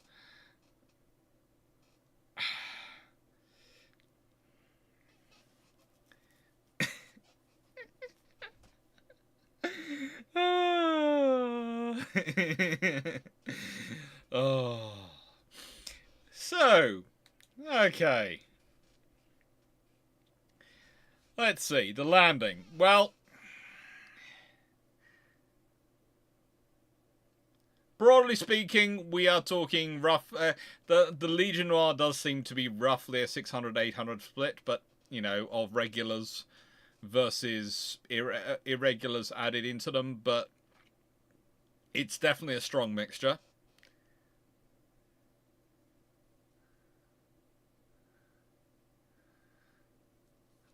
And, well, the thing is, I would say about the attempts to enter Fishguard Harbour, they don't seem to do so. They seem to have boom, boom, boom of the cannon decide they're not going to try and enter Fishguard Harbour at all. They don't make the attempt in the first place. They actually pick the Carragusad Point. And they land in the cover of darkness. By 2 a.m. on the 23rd of February, the French have put ashore roughly 17 boatloads of troops. And the reason I say 17 boatloads of troops in this, is because they'd already lost a rowing boat in the surf, which had taken quite a lot of their artillery and its ammunition with them. Along with the troops, they landed 47 barrels of gunpowder, 50 tons of cartridges and grenades, and 2,000 stand of arms. Now think that, they brought roughly 1,400 personnel with them. I was laughing at your comment. 1,400 troops with them, and they brought 2,000 stand of arms. Why? Well, because they are absolutely sure the Welsh will rebel with them. They are sure. Tate is sure that he will land in Wales and the Welsh will rise up against English rule. At this point, there is a small problem with this idea. Just a small problem. Whilst the Welsh and English have had a checkered history, it is true, and have fought many times over the years, Wales and England have been united for a very long time. But even more before that, A simple point. If there is any group the Welsh hates more than the English, it is the French. And if there is any group they hate more than the French, it's the Irish. And if there's anyone they hate more than the Irish, it's the Americans, because of what they've done to them quite recently. At this point, and she had attacked them in this area. So you've got an American-Irish commander in charge of a French force invading them, and you think they're going to flock to you. No. It's not going to happen. It's just not. I know, Drakenred, you think they must have a plan, but honestly, they don't have a plan. Now, the trouble is, once they start landing, for some reason, discipline breaks down amongst the roughly 800 irregular personnel very quickly. And they start to desert, try and go and loot nearby settlements. They don't start marching in the direction of Fishguard or anything like that. And, well, they do not find themselves in a good situation. They really don't. They really, really don't. It's really not good. But, you know, so far we've been laughing mostly at the French, and I feel I have to be fair. I'll have to be fair. I'll have to talk to you about the English, the British response. You know, it's going to be beautiful. It is going to be beautiful. I feel almost like I'm one of those people who keeps talking about New Orleans now. I'm going to leave that to one side. That's going to be something else I'll be talking about at some point later on. But this is an experience, okay? This battle, this organization is an experience. So, I discussed the new Fishguard Newport Volunteer Infantry. They had been raised in 1794. By 1797, they had roughly 300 personnel. It's the largest in the county of Pembrokeshire. It's large.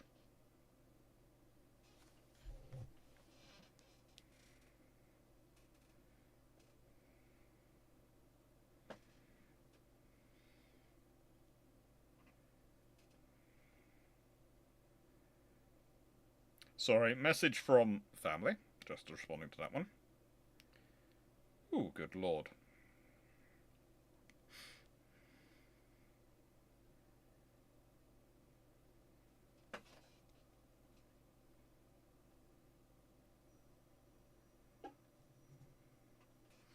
And, well, on the 22nd of February, you know, Knox, who's in Commander's Force, is actually kind of busy. He's at Trident Mansion. Now, for those who don't know, and I'm guessing most of you don't know where Trident Mansion is, but that's not exactly close to Fishguard. It's not.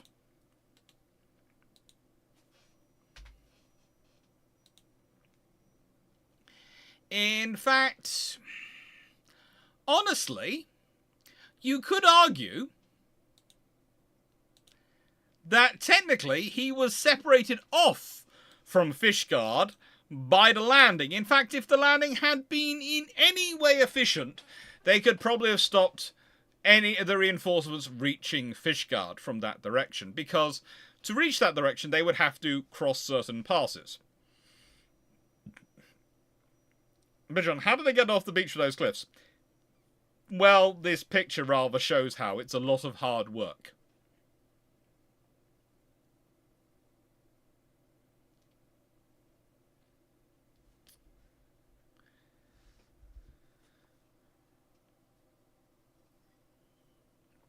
Trugwyn is within the United Kingdom, but it's quite a while away. And he was in attendance, parting the night away, and he gets a messenger on horseback arriving from from his own formation, the Fishguard and Newport Volunteer Infantry. That's his own soldiers, to inform him of the invasion. He takes roughly an hour and a half to 2 hours to realise that they have told him that he's been invaded. And only then does he start issuing orders. So it takes him rather 2 hours to work out that the messenger came to tell me that the French have invaded. What should I do? You know, oh, that doesn't matter. 2 hours later he goes, they've invaded! So he orders the Newport Division to march the 7 miles to Fishguard to reinforce the formation there. So basically, he's got 4 companies. 4 companies. So he wants one of the companies to march to reinforce another company, pretty much. Now, slightly further away was Lord Cawdor, captain of the Castlemaine Troop of Pembrokeshire Yeomanry Cavalry. He's actually stationed 30 miles away at Stackpool Court, the far south of the county, far away from where this had happened. And he had brought the troops together in preparation for a funeral the following day. Do you see this? This is a bit of a farce going on here. The reason the troops are gathered together isn't because of preparation of war. No, it's because of a funeral the following day. He, though, the moment he gets the news, he assembles all of the troops at his disposal, every single person he can mount on a horse, and sets off to Haverfordwest, along taking the Pembroke Volunteers and the Cardiganshire Militia, who were on their way to exercise at the time, to meet up with Lieutenant Colonel Colby, who, of the Pembrokeshire Militia, was summoning together roughly 250 soldiers together at Haverfordwest. Now, Haverfordwest, if you're all wondering where that is again not far. It's far enough away that, frankly, it should have been noticed by. Well, it should have been blocked by the invasion force, because these days it's at the other end of the A40. And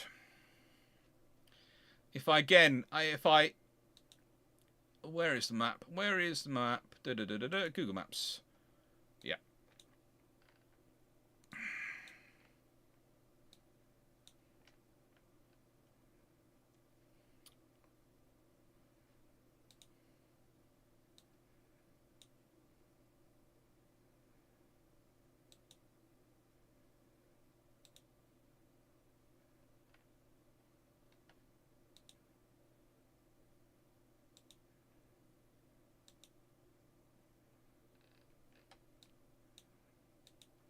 So if I get rid of that, and I do that, and I do that, yeah, this is Haverfordwest here. This is Fishguard. And again, if I go to my handy tool, other options, measure, it is,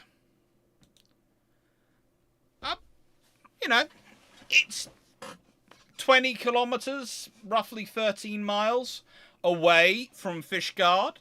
So again, it's not exactly close by. This is, if I've got a force of 1,500 troops and I was in charge, fairly sure I could have taken Fishguard if I got those forces organised before that force arrives. Okay? Wrong one.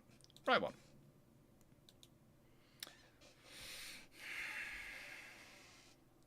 I don't think Nightbot's eaten any messages yet.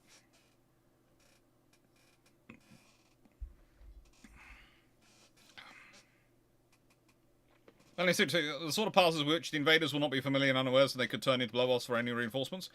Potentially.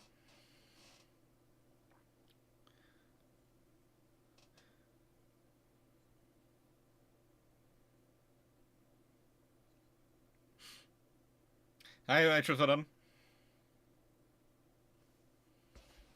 Hope you feel better soon. So, that's now happened. And you might notice that Lord Cawdor is kind of taking command already. He's organising all the other militias from Cardiganshire and other formations. He's got bringing his yeoman cavalry, and he's meeting up with the Pembrokeshire militia. He's pretty much organising them. He's bringing them together.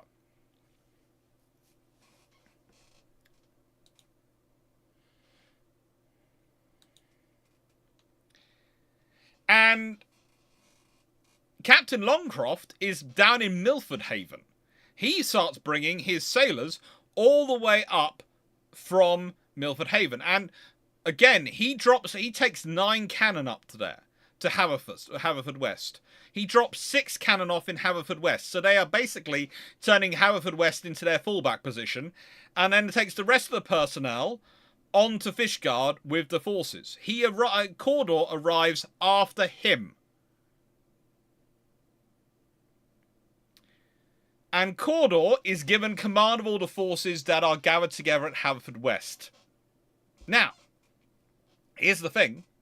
Cawdor is going to lead those forces up. That's Cawdor's plan. His plan is to go to Fishguard. But frankly, he should be reinforcing, because remember, Knox is at Fishguard, has 2 companies, roughly 150 troops there, and he has a fort which has cannon in it. He also has local civilians coming up and joining him.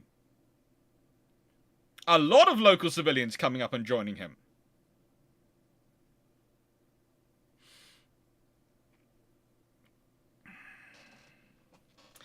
Now, the French are moving inland. They are moving inland slowly. Lieutenant St. Leger really is one of the standout officers of the French formation at this point. He is really doing well. And he managed to take possession of Tree Hall Farm with some grenadiers. We're going to call them grenadiers for the sake of this, but they're really not grenadiers by any of our definitions at the time. This is about a mile inland from the landing site. And it's here that Tate sets up his headquarters.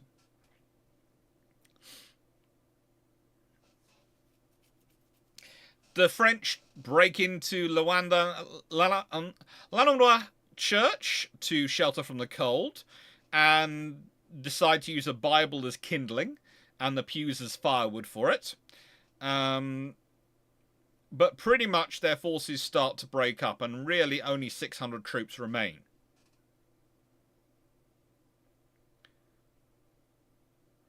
Knox sends a message to Colby, believing Colby's in charge, that he intends to attack the French on 23rd of February if he's not heavily outnumbered. He then sends out scouting parties to assess the strength of the enemy, and he's trying to do, theoretically, his job. By the morning of the 23rd of February, the French have moved a whole 2 miles inland, and occupied high rocky outcrops on Guanwara and Kangali, which gave them pretty much a decent view of the surrounding countryside. Knox's strength was up to about 200, and he felt he was facing a force of nearly 10 times his own. Now, let's be honest, he has 200 troops. The French have 600 effectives. Under what grounds can you believe that you're facing a force 10 times your own under this one? Well, you can, apparently, if you're Knox. And so, whilst many inhabitants are fleeing in panic, most are flocking to Fishguard, armed with whatever weapons they can get, to volunteer alongside the infantry, which is actually swelling Knox's numbers. There's an argument at a certain point that he actually has parity of force with the French. Gizmo Duck. Jenny never heard of this. I'll be researching. I'm glad you'll enjoy it. You'll find it interesting. At this point, though, Knox has been mentally defeated. He is, as he often describes himself, faced with 3 choices. Attack the French, who are well entrenched and outnumber his force 10 times it, which, depending on your maths, are 2 to 4,000 in strength. Thank you, sis. Oh, there we go. Thank you. And defend Fishguard, which he could do, or retreat towards the reinforcements of Haverfordwest and assume command, which is his plan. He decides to retreat. He gives orders to spike the cannon in the Fishguard fort, which the Woolwich gunners, who are in charge of the fort tell him to stop being up, and they're not going to do it. They point out, and you can look at this fort, it's not a massively complicated fort, but let's be honest, it's on a very tight isthmus, and a very small number of personnel could defend it, especially as the French don't seem to have cannon. They haven't brought anything with them, and actually, you could potentially turn and maneuver those cannon around to fire over. Now, whilst they don't have ammunition, theoretically, in terms of ball ammunition for attacking ships, they do have the ability to load those cannon with shrapnel, because remember, you can do that as long as you have powder and a suitable bag of goodies to stick in there instead of a ball. Yes, you can do this. And they are Woolwich gunners and are fully prepared to do it. Paul Amos, your pronunciation of Welsh name is awful, Doc. It is. I do admit this. I am not claiming to have any Welsh affiliation or blood in me at all. And I know Cornish and Scottish should actually be, should theoretically give me some advantage in it, but it really doesn't. It really doesn't.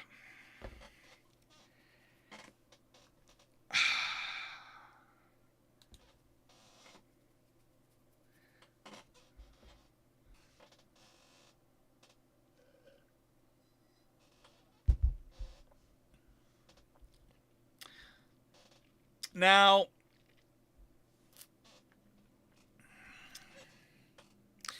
this point though, whilst Knox is planning on withdrawing, and at 9 AM, 0900 hours, sets off towards the rear, sending his scouts to reconnoitre, to spot the French, he's actually basically withdrawing with roughly 194 troops. He meets Lord Cawdor at 1330 hours, 8 miles south of Fishguard. There is a short dispute of who should be in command, with Knox going, "I am a lieutenant colonel, I should be in charge." Cawdor going, "You're a retreating coward, you moron. There aren't that many troops there. What do you think you're doing?" And basically this goes on for about 2 minutes before Cawdor threatens to do something very nasty to Knox, and Knox pretty much almost faints, according to some accounts. Others put it as a very respectful, elucidated debate, but the fact is, most of the accounts at the time point out that Knox basically fades from public life after this and almost hides behind his wealth, whereas Cawdor is trumpeted as a great leader.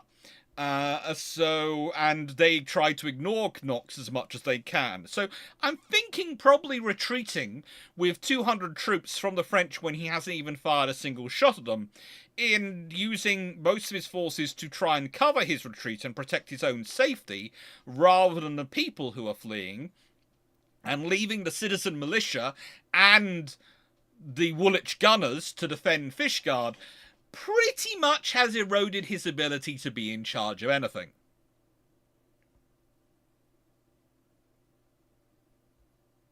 Didn't have a fortune? No, they did have some sort of things for heating up shot, but they didn't have any shot. They didn't have any balls.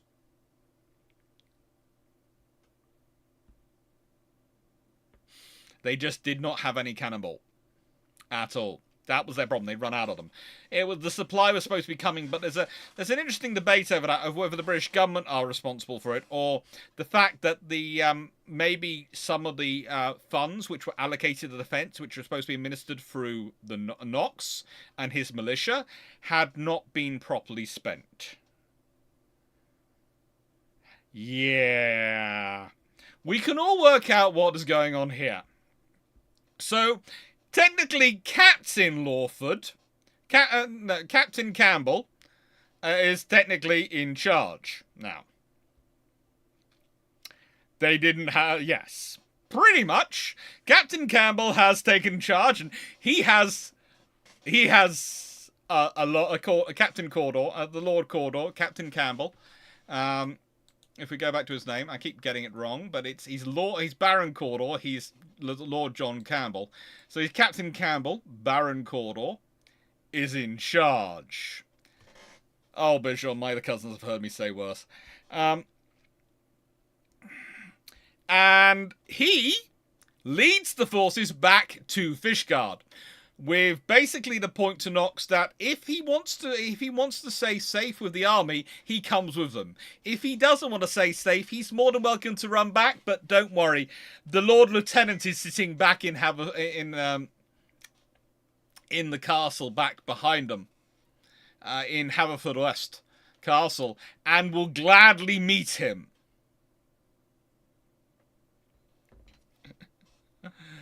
Now,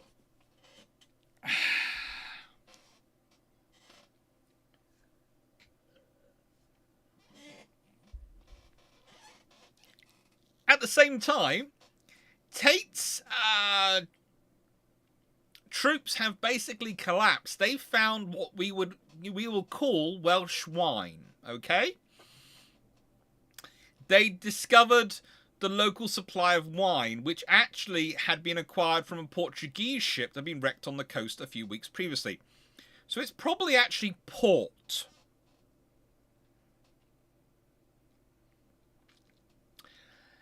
Either way, they discovered it. And at this point, the crew, the soldiers, we could say they're rebelling and mutiny against their officers, but most of them are simply drunk. They vanished during the night is the discussion, and various people come with things for what happens to them. Maybe the locals had killed them during the night. Maybe they'd managed to come across, or maybe they were running across England. But as most of the troops who discovered them later on, the British, when they captured them, would tell you, they mostly found them drunk and asleep. Okay? They mostly found them pished. Hello, everyone.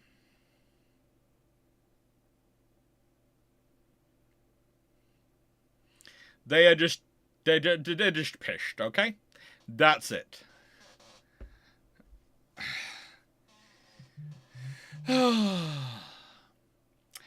And mostly the troops he had left are his theoretically regulars.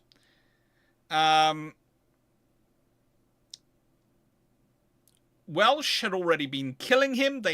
He had expected the Welsh people to rise up and support him. Instead, they've been killing him. It's most disappointing. Where was the revolutionary zeal amongst the Welsh? Why, when we burned their churches and stormed into their houses, were they, instead of welcoming us like heroes, killing us? You know, it's terrible. It's absolutely terrible. And you know what's worse? The women were doing the killing. I mean, a lot of Welsh women were doing the killing, it seems. They're getting really quite vicious. This is not a scenario. And already, his officers are counselling surrender. Since Commodore Cassinier, in charge of the ships, had departed already. They had no way to escape. The ships had already gone. Ships had dropped them off and gone off. With orders to try and support the forces in Ireland, which was still supposed to be around Ireland, because it was believed that there were some forces still hanging around Ireland. Actually, they weren't. They were off down all sorts of places in the world. It's just terrible. At 1700 hours, the British forces under Cawdor have all reached Fishguard. He has brought in a total of 600 soldiers. We'll call them roughly soldiers, at least, including 3 cannon. He marched up the lane from Goodwick, which was a very narrow position, and he was marching towards the French position on Garngally. Now, Lieutenant St. Ledger again comes into our story because he took some of the, we're going to call them grenadiers, down from Garngally and was actually preparing to try and ambush his forces behind the High Hedges lanes. But Cawdor decided it's getting too late, it's getting too dark, it's too frickin' cold, and frankly, he doesn't want to fight the battle tonight. Besides, he has food and supplies the French don't, and he knows that everything works for him, so he decides to stay in Fishguard and due to the falling light. Cawdor did bring ammunition for the cannon. And the Royal Navy sailors and the gunners are from Woolwich had a great fun time. So suddenly all the cannon have now got balls. Because Cawdor has bought some. Yes. It's always nice when when Baron Cawdor turns up, because he understands logistics. Or rather, let's be honest, the person who's bringing the balls to support him is Captain Longcroft, but Cawdor has them as well. Both have remembered to bring ammunition.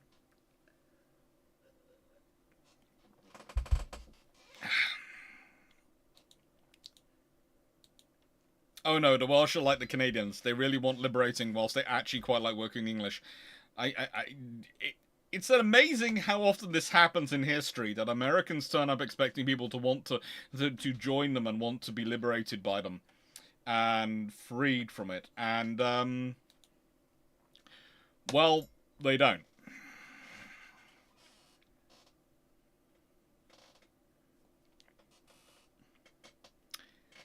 So, during this evening, 2 French officers arrive at the Royal Oak, where Cawdor had set his headquarters up. Think about that. Tate has set up his headquarters in a farmhouse. Cawdor has set up his headquarters in a pub. Who has already won this battle? Who has already worked out how to win and keep this battle? He has set up with control of the local alcohol supply. He knows his troops will fight true. They will defend the alcohol supply. Now, they wish to negotiate a conditional surrender. Cawdor declares that his superior force would only accept an unconditional surrender of the French forces, and issues an ultimatum to the Colonel Tate. He had until 10 a.m. on the 24th of February to surrender on Goodwick Sands. Otherwise, the French would be attacked.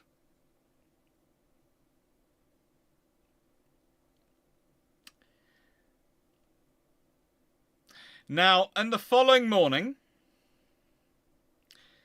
he lines up his roughly 600 soldiers, including cavalry, and it's actually grown to probably closer to 700 or so over the night, because more forces have arrived and more personnel, and he's got various citizens, so could it be as many as 800 line up on the beach in battle order on Goodwick Sands.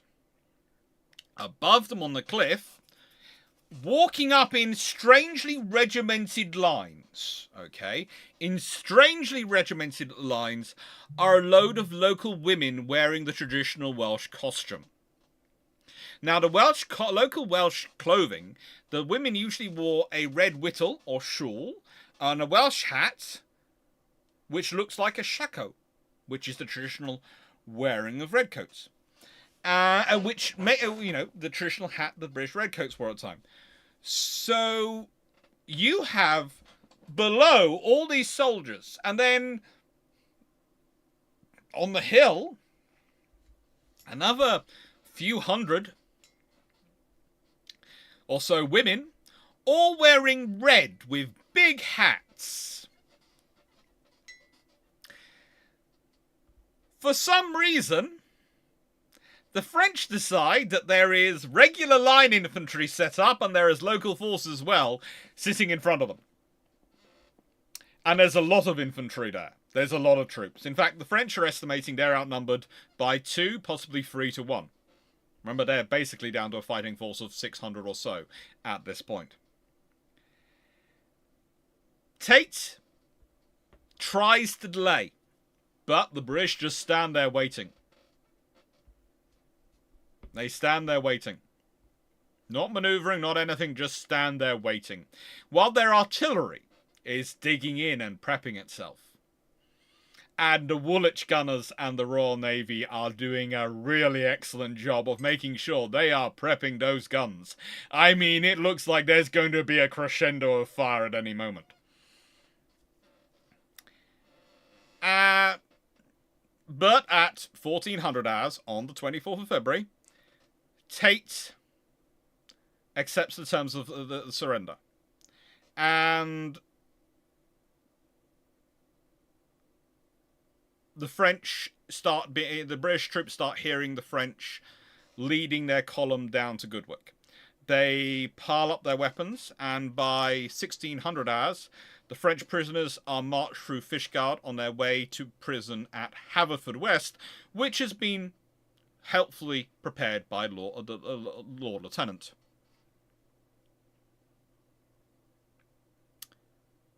Cawdor had actually ridden out in a true show of strength. He'd taken his cavalry in, and they'd done a full press.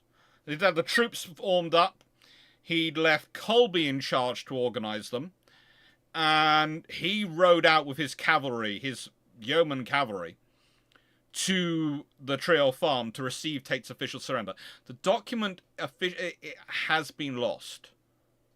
The actual document does seem to have been lost from history, but yeah.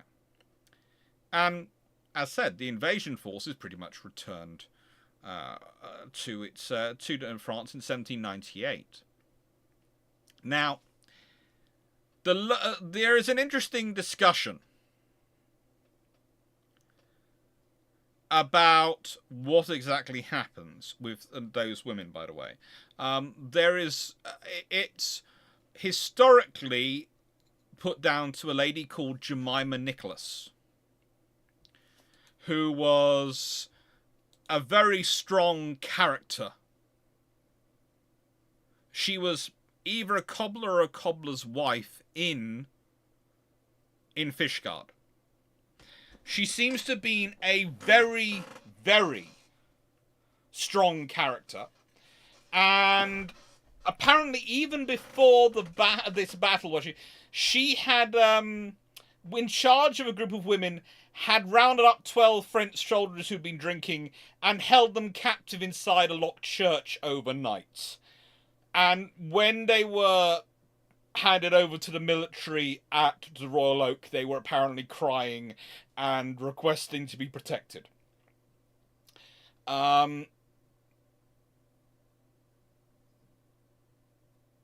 She is pretty much a very, very strong character, it seems. And she is often credited with leading the women up there, but there's a healthy belief that was a NCO or officer, probably from the Woolwich Arsenal, the Woolwich Gunners, who actually seems to help her with marshalling them. That seems to be where they get a spare NCO to help them organise them.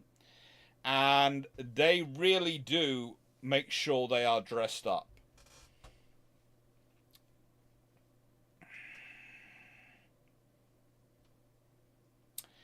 And, well, yeah, as we've already been over, the French Navy does not suffer a fun time. It is not a good battle for them. It is not a good time for them. This was a very, very bad almost battle. So there's no real fighting that takes place other than between some Welsh civilians and the French soldiers. And honestly, whilst the Welsh seem to lose more people in terms of dead than the French, they do capture quite a few French. So you can decide who wins that particular part of the battle.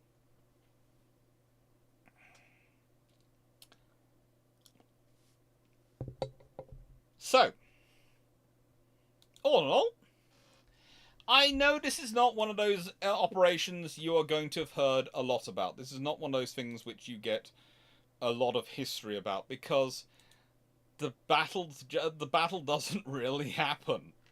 It's one of those scenarios where you sit there and go, are they actually going to fight? No, they don't. And if they had actually fought, would it have been very good? Probably not for anyone involved.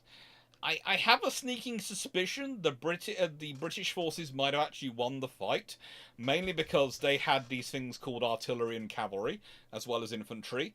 Plus, out of the two, Crawford appears slightly more competent than Tate. When I say slightly more competent than Tate, I mean massively more competent.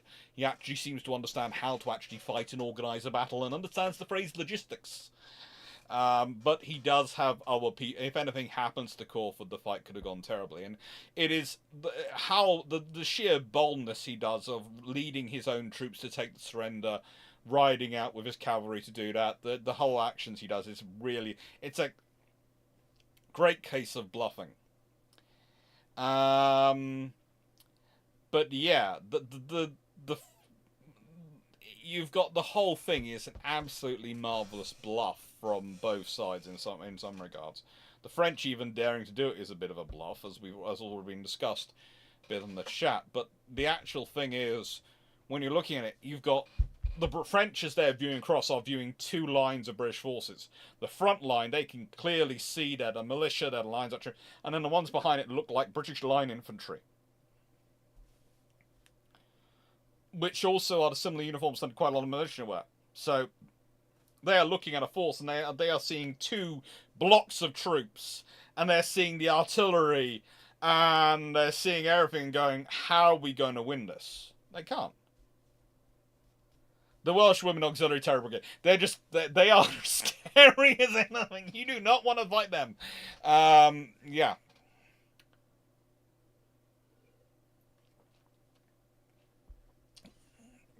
But also, I think Cawdor setting up his headquarters in the pub was a very sensible position. It's not anything innovative or new setting up your headquarters in the pub, but what it meant, it was at a fairly central location. If you look at it, if you are still on the map, I will get the map up of Fishguard.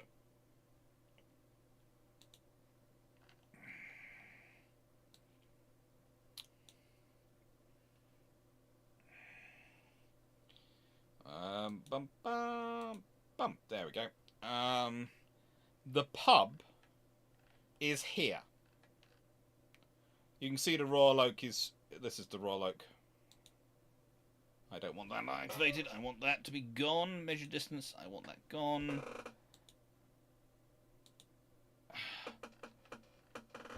This is the Royal Oak here. Oh, now it's showing up.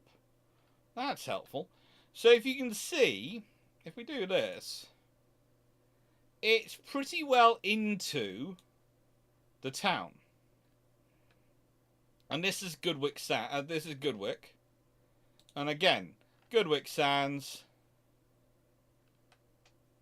Sort of this area. And it's pretty much going, okay, are you going to come in? Are you going to come for us?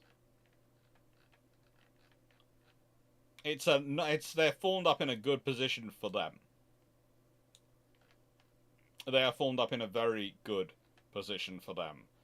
And the French, if they don't take... You need to take Fishguard very quickly to have any chance. But honestly, they have no support. And there's the fort over here. Again, you can still see it on the map. But this is the point is, if you think about this, how are you going to take that fort quickly? If it's got any troops there, anything there at all, that narrow isthmus is not going to be something you can quickly charge across without artillery. It's just not. And, yeah, he doesn't choose the Fishguard Arms. He chooses the Royal Oak, which, can I do to zoom down? There you go. There's the Royal Oak still there.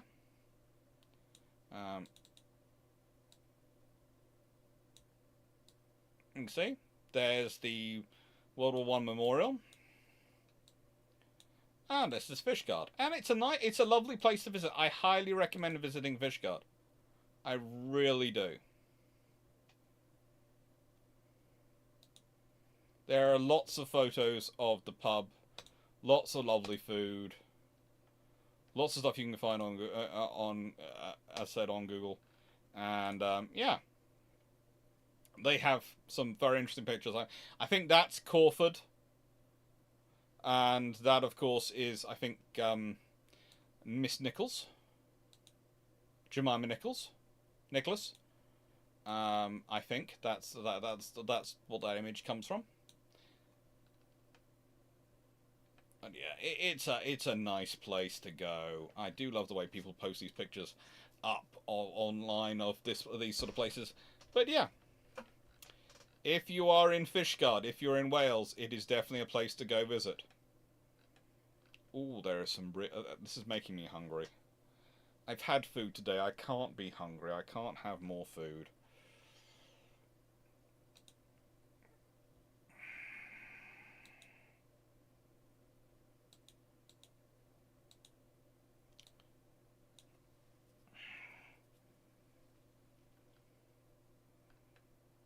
Yeah. That's the pub on a very sunny day, what it looks like.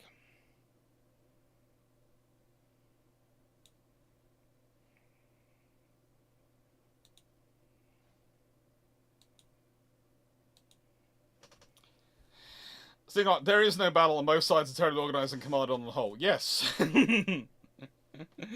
I can see what you're talking about, but I think Crawford deserves respect for what he does and the organisation he brings. It's Knox who basically is completely disorganised.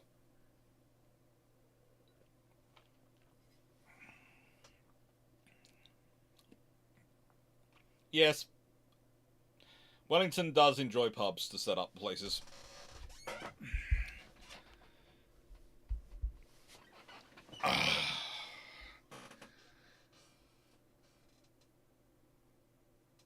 My gosh, by this stage, the militia have been in Body Eye full-time soldiering for about 3 years, so we'll be fairly proficient soldiers. They were fairly well drilled. Does the pub have iron brew? I think when I was there I had Coke, but that was fine. Very sunny day. So like 86. Actually, no. Fishguard does quite well for its weather. The Pembrokeshire coast does actually do quite well. The mountains are always wet in Wales, but the Pembrokeshire coast does get some quite beautiful weather. It's kind of like it's like Cornwall. It's interesting.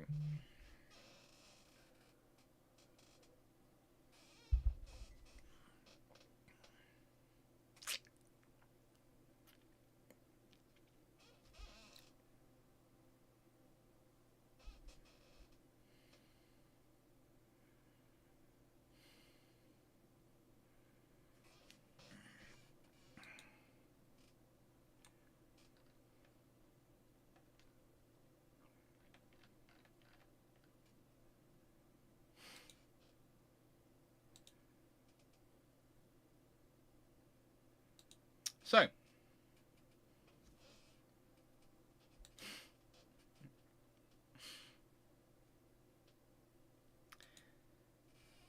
any questions? Have we enjoyed this? Because I am going to start trying to do some of the more random battles from history occasionally, because I think it's fun. I think they're fun. I think you can learn so much from this sort of scenario. Because let's be honest, the stuff which is decisions which are made in this battle, the leadership decisions and the organization, they're as ad hoc as they come. And the thing is, there's no way to cover up poor leadership. There is no formation. There is no organization that can actually take over and help you as a commander in leadership. Let's be honest, the problem for Knox, honestly, the real problem for Knox, is there is no one to turn around and go, "Sir, are you thinking straight?" There's no senior major to go, "Sir, you quite sure? Why are we evacuating Fishguard? We're supposed to protect Fishguard. They haven't attacked us yet. We can hold this. We've got that fort at our back, which means they can't really come across the low bits, which means they have to come across the hard bits. Why haven't we got any balls in there? Why haven't we got any cannonballs for our fort?" Well, the local militia commander should have organised that. The local MP should have organised that, not the MP for Nairnshire.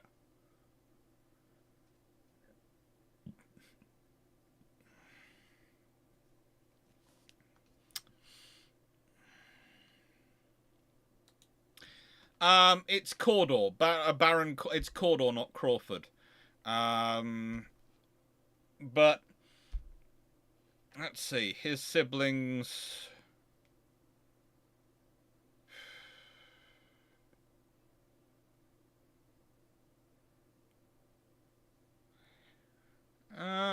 not sure what his siblings end up doing. He was a fellow of the Royal Society. He's a fellow of the Society of Antiquities, Antiquaries. He's all sorts of interesting things, really.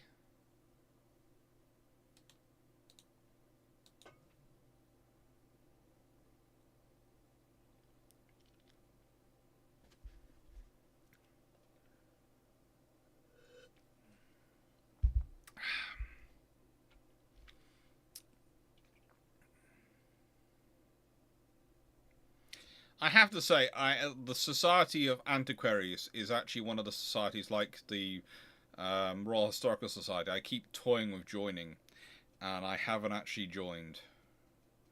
I should do. I should probably join it, because it's supposed to be for historians. And I think that's where he gets a lot of his skills from, because he is a passionate historian. That's what he was primarily had studied when he was at Clare College. He was a lawyer, but he was also a historian. He earned a lot of money being a lawyer, but he was very interested in history. He did tour the world and bought antiquities, etc.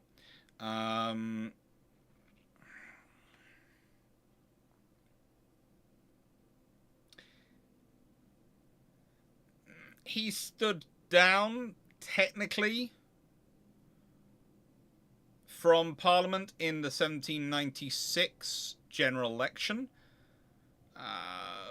But he had been an MP, which is the important thing to think about, and he had been fairly successful as an MP.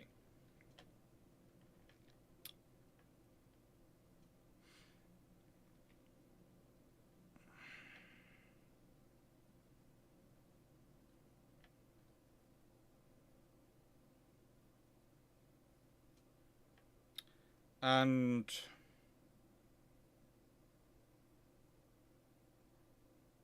yeah,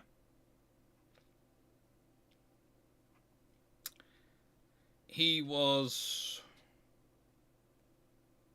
Anything else to really think about him? Let's see. He'd actually been an MP. He'd served as an MP for a long time.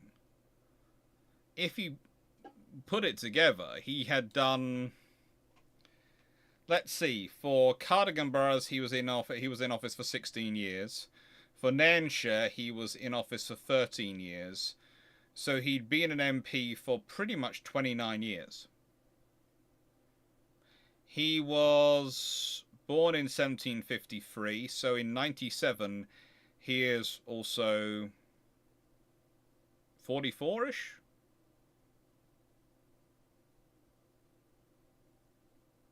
Sort of, yeah. 44?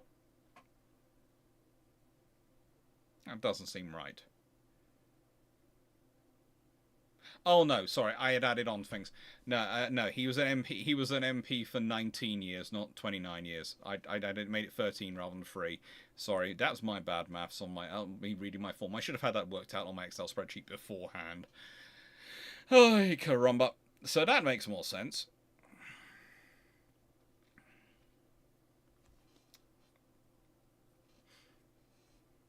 Have you covered the invasion of Crete yet? I think I've done the defense of Crete as a video. I think that was quite a disturbing one for me.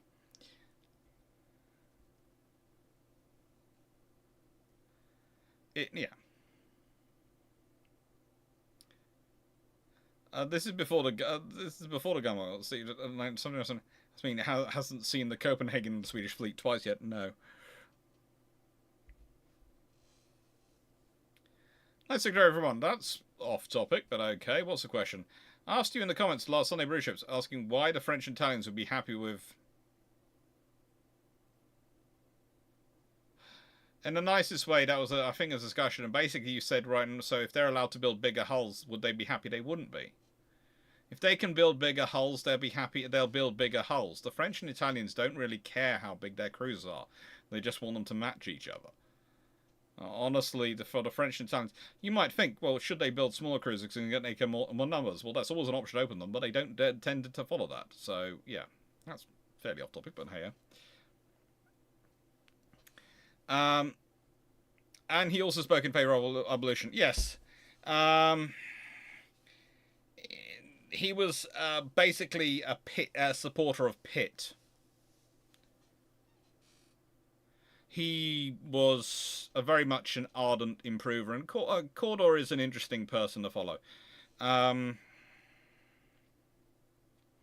He is member of the House of Lords from 1796 onwards. So, whilst he's not a member of Parliament when he's in this battle, he is a member of the House of Lords by this point.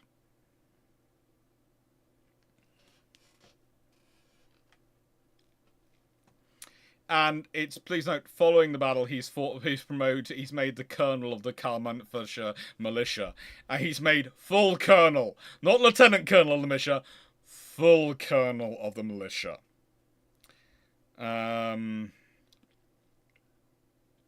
He actually built his own personal museum, which he sold in 1800. You know, he dies in 1821. And his, well, his children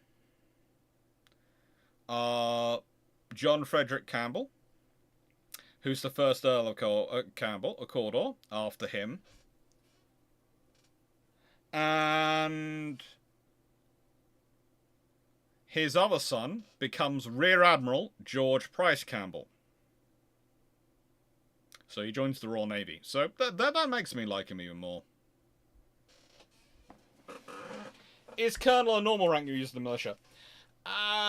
Let's put it this way. Lieutenant Colonel is more normally in charge of a regiment in the militia. If you're made a full colonel, it's basically saying you're in charge of all the other local regiments. Yes, he built his own museum. He was an ardent historian. He liked to show his history by actually going and buying antiquities from around Europe. He did most of his purchasing of stuff in Italy. He commissioned paintings of archaeological sites in Naples and Sicily. He bought sculptures from various people, although it's discussed as to whether he ever received them. And he bought all sorts of other ancient Greek vases and all sorts of things.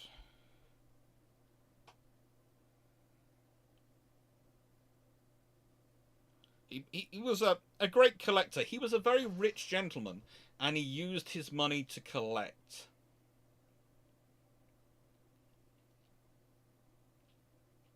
Was someone that big a fanboy of him? No, it wasn't a museum in his creation. He bought stuff to build a museum that was his personal museum. So basically, he had the money.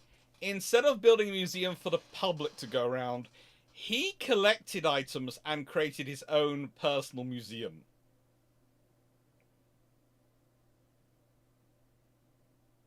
Oh. Okay, I will say the books for Sunday to show off include these. I'm just going to add that in. So, yes, lots of questions appreciated, as always, but, you know. Very cool books. Very, very cool books. Which book is this? This is the Naval Aviation Patches, Aircraft Carriers and Carrier Air Wings. So, let's see. Can we find the first patches? Patches for the USS Lexington. And Forrestal.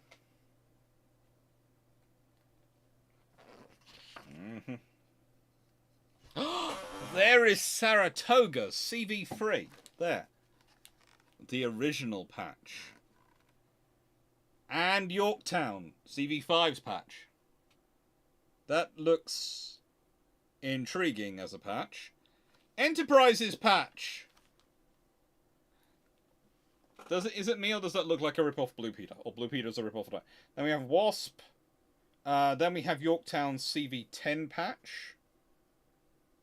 Then we have another Yorktown patch, CV10. Has had some in a presidential unit citation. Okay. And then we have USS Franklin's patch.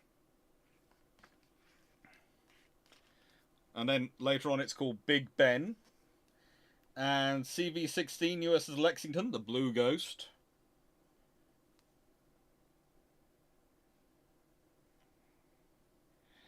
And that's USS Bunker Hill's patch, which looks kind of like Daffy Donald Duck's gone off to war.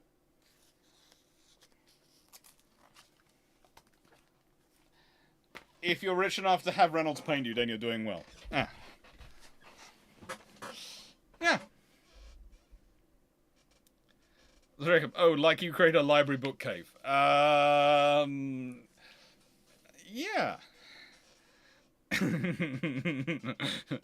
Yeah. That's it. I can't yet say what I think of the competition entries I've received. Apart from in generic terms, I can say they have been there. There are some very good ones coming in. I hope there are many more coming in. We were hoping to get at least 50 or so.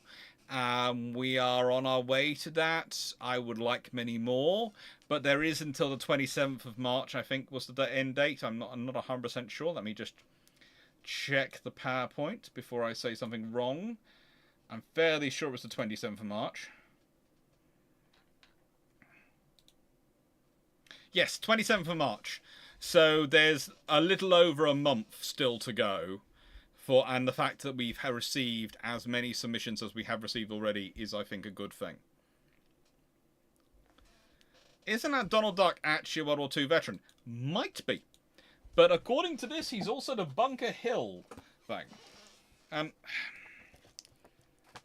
The point is, this gives me great stuff to talk about. And the one which has arrived today in the wrap, which I will do now an on-air unboxing, because this cannot be left to be unboxed till Sunday. Because I'll need to do some reading and working out before I record it properly next week with these. There we go. Plastic wrapper off.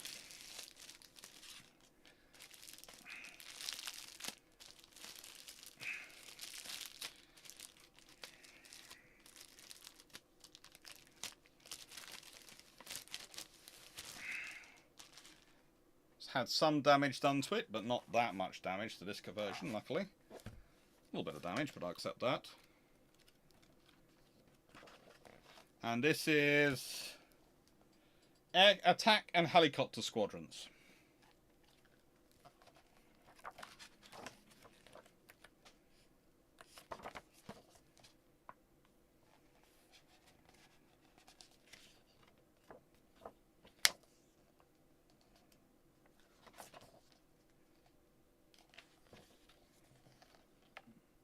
So many interesting aircraft here.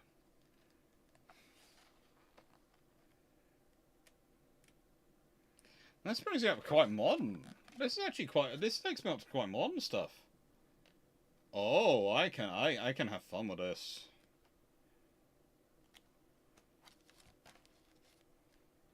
Squadron patches, all sorts of things. Oh, yeah. Oh. Knight Riders is cool, isn't it? Knight Riders is a cool one there.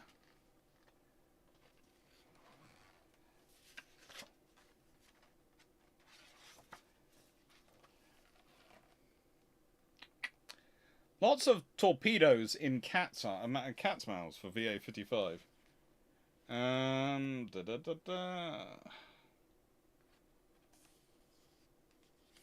The Black Knights, they fly again.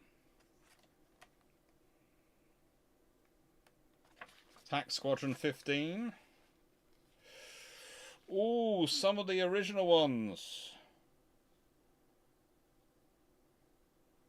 Oh, this is going to be gorgeous. It's a lovely. These are a lovely book series.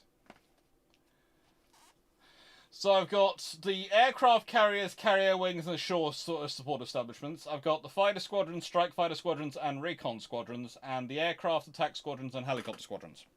So I've got all the books. Where did I put the plastic wrapping? It went down on the floor. I'll go in that bin bag.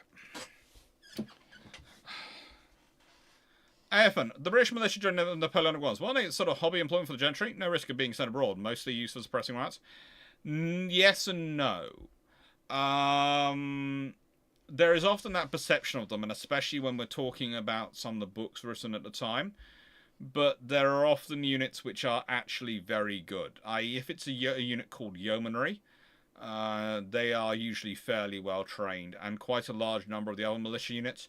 You'll find some are, but often people know who those units are. And also some units do get turned into regiments and get sent abroad sometimes. And they also do recruit from the militia, and the militia become a sort of training area for soldiers before they join the regulars. So there's a lot of interesting stuff around them.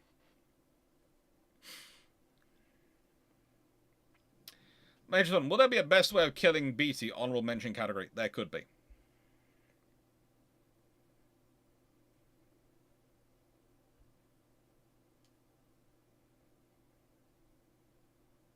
Not like anyone would hide a battle cruiser in the inlet.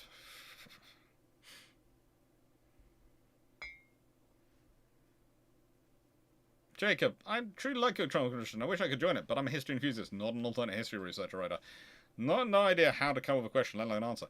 My scenario for advice for most people when they've been struggling has been, which ship from history, from the period, would you most like to see survive? What would you most likely, of the things that are cut by the Washington Cherries, etc., would you most like to see survive? And then work out why that would survive.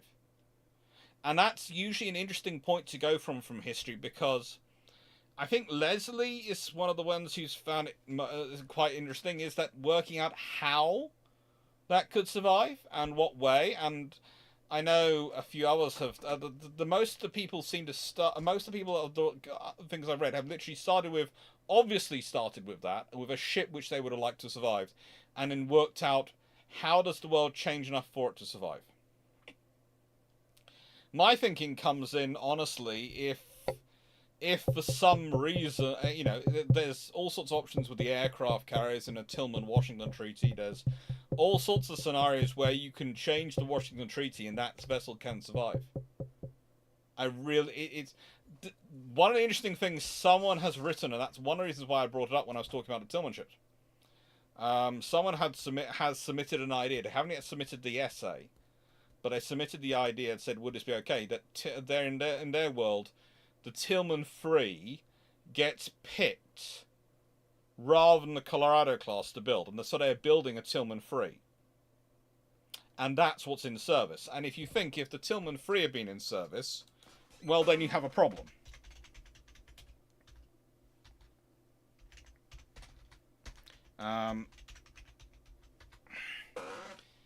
If you think of any of the sort of the battleships, if the Tillman 3 are the ones picked, they are 57,000 tons. There's going to be no way that's going to be less than 53,000 tons in standard. And it's a 30-knot ship, and it's got 12 16-inch guns.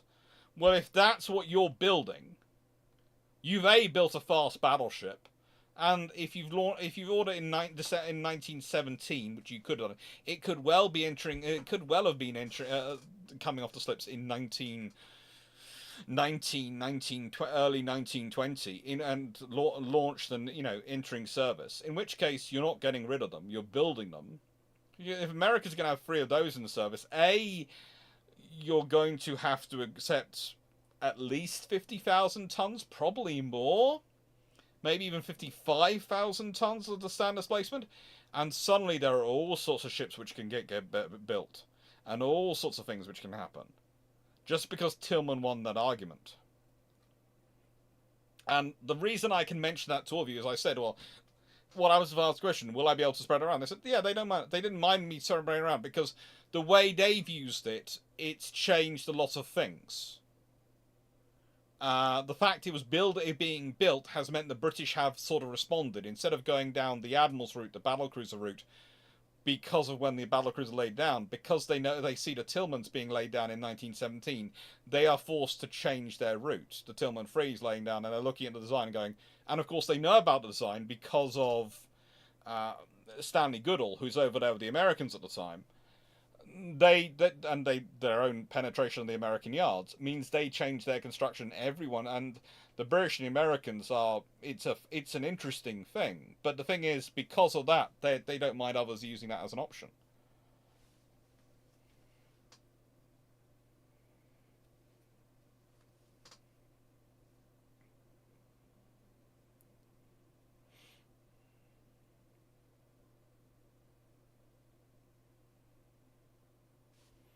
Well, let's be honest, do you go with a G3? If the Americans are building a 30-knot battleship armed with 12 16-inch guns, do you go with a G3?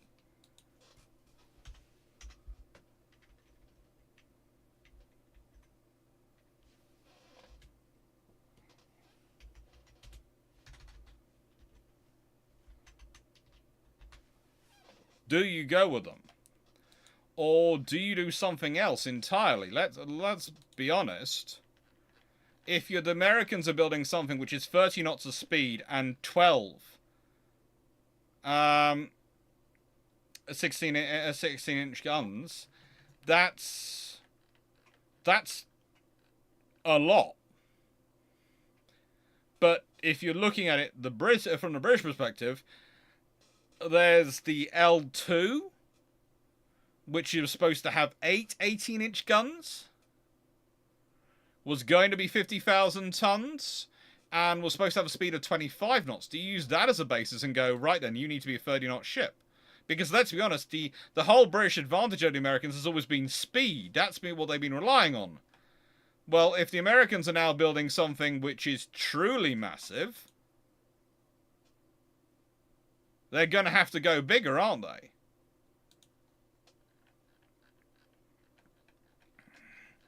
It's a 30-knot speed. The British will want something which is at least 30 knots.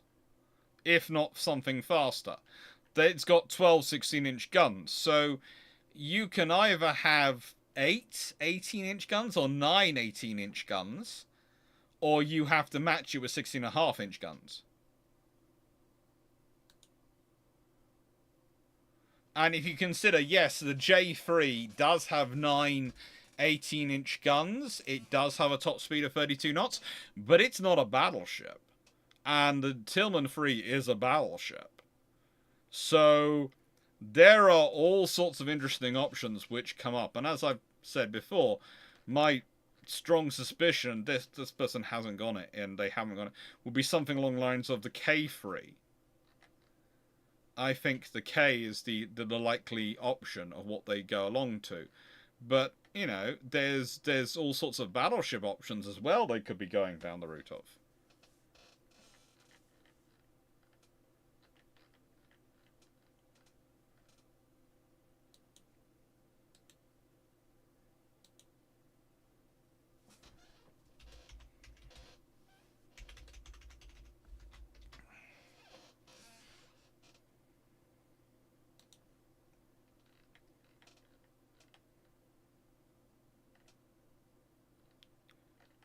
Now, I have to say that I do find it interesting with the G3, the fact that so many people presume that the G3 is getting the same armament as Nelson and Rodney, when the British have to actually do quite a lot of them to get a 16-inch gun for Nelson and Rodney because they were developing a 16.5-inch gun. But we'll leave that to one side. It's fun. You know, it's the case of the G3's guns were not based on the studies of the German guns. The Nelson Rodney guns were, which is why they are that. The G3s are 16.5-inch guns, which are and versions of the basically enhanced versions of the 15-inch gun.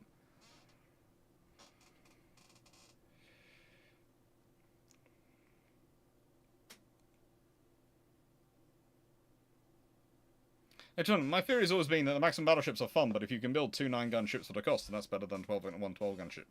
It is.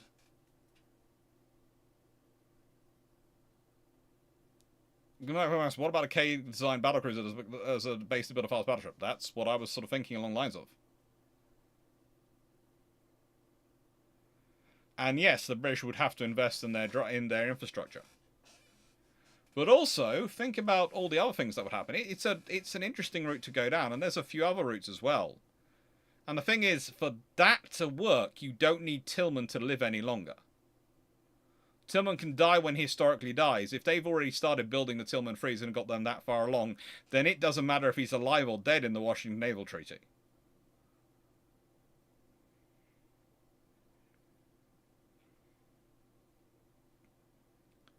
And honestly, the Tillman Free option is the last option you can really go with to actually get something built before he's sort of out. There are people who sort of will probably go, well, what about a Tillman 4? Well, no. The trouble is the Tillman 4 is too late in December 1916, and also it's 25.2 knots, it's got 24 16-inch guns, all those sort of things. And it's too complicated. Whereas 4 triple turrets, that's actually within the tech range of the Americans. They're building triple turrets already. It's 4 16-inch guns. That's what they've got already. There's nothing in there that the Americans do not already have pretty much off the shelf to go with when it comes to Tillman Free.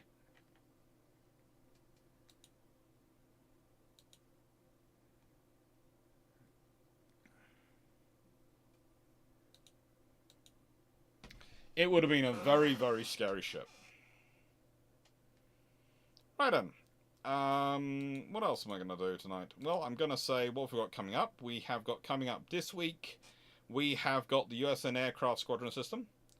And in the first week of March, we have the Age of the Seaplane Carrier.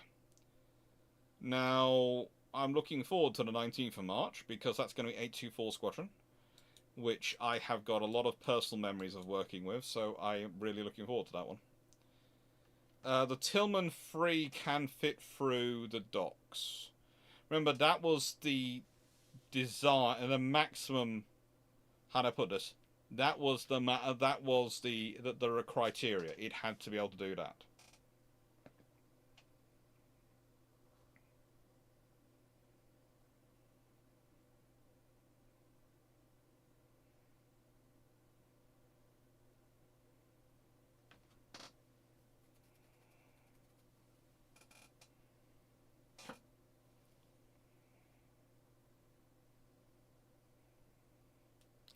And this, the important things about these design studies is they are actually created by the Bureau of Construction and Repair of the U.S. Navy, and they are limited by the dimensions of the Panama Canal locks. Those are the only limits placed on them. But the Tillman 3, okay, the Iowa class are capable of 33 knots. Montana class was supposed to be capable of 28 knots. The South Dakota's 23.5 knots. If you build the Tillman Freeze, you have something which is 3 knots less than an Iowa, but has 12 16-inch guns. In a Tillman Free world, Bismarck has to be different. Yamato has to be very different. They all have to be very, very different.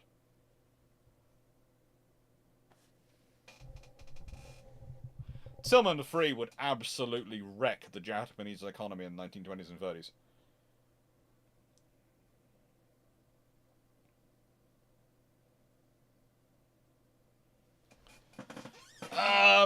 There could be another competition next year, but that's going to depend on whether I've got books to give as prizes, or what I've got as available as prizes, etc. Because I was quite pleased to use my own books as prizes this year. Who knows what books I might have? I might have more books of my own. You never know. I might get a publishing contract, and the books I'm writing for Kindle might actually be turned into into a physical book. Or I might get some specially printed up and bound as prizes of the physical book, a version of it. Tillman Free, Super Montana. I'm going to go for it. It's an Iowa. It's better than Iowa, honestly, because yes, Iowa can do 33 knots, but if I can do 30 knots and I've got 12 16-inch guns, there is nothing getting in my way. And if you consider the armor, I'm going to have between 7 and 13 inches of armor, which is thicker than the Iowa has. The armor has up to 12 inches of armor, between 4 and 12 inches of armor. I'm going to have 7 to 13 inches of armor. My barbettes are going to be slightly less. They're 4 to 12.5 inch, whereas the barbettes on the Iowa are 11 to 11.6 to 17.3 inches. And the conning tower is going to have between 6 and 16 inches of armor. But let's be honest, I want that. That Tillman 3 is nasty.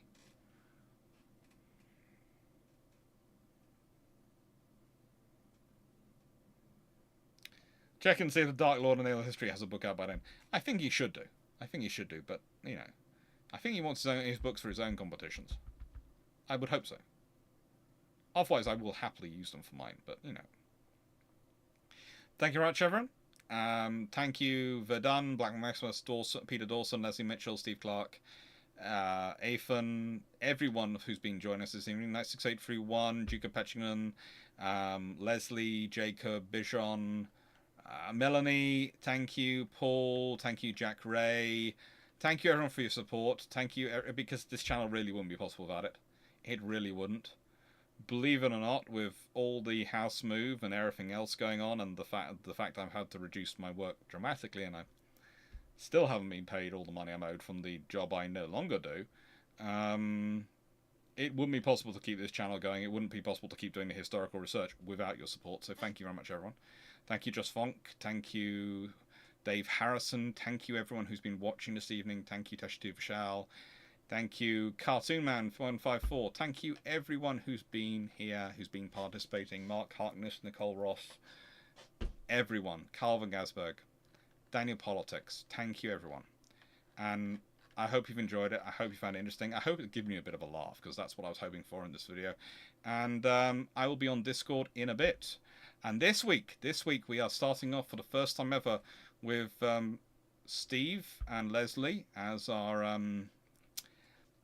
Masters at Arms. So they are in charge of making sure that the conversational chat, and of course any of the flotilla leaders who turns up, charge of making sure the conversational chat stays good and stays kind for everyone. And that's the purpose of it. It's supposed to be a nice, respectful place for people to come and share ideas, and where I will happily chat away and answer questions. Thank you very much, everyone, and very cool. Thank you, 96, everyone. Take care, everyone, and enjoy. Thanks, Paul Amos. Thank you, everyone. And apologies again to all my Welsh listeners for my pronunciations of the names. They are terrible. And David Goulding, I forgot to say thank you to you. Thank you. Thank you, James Morrison, as well. Bye. Thank you, everyone.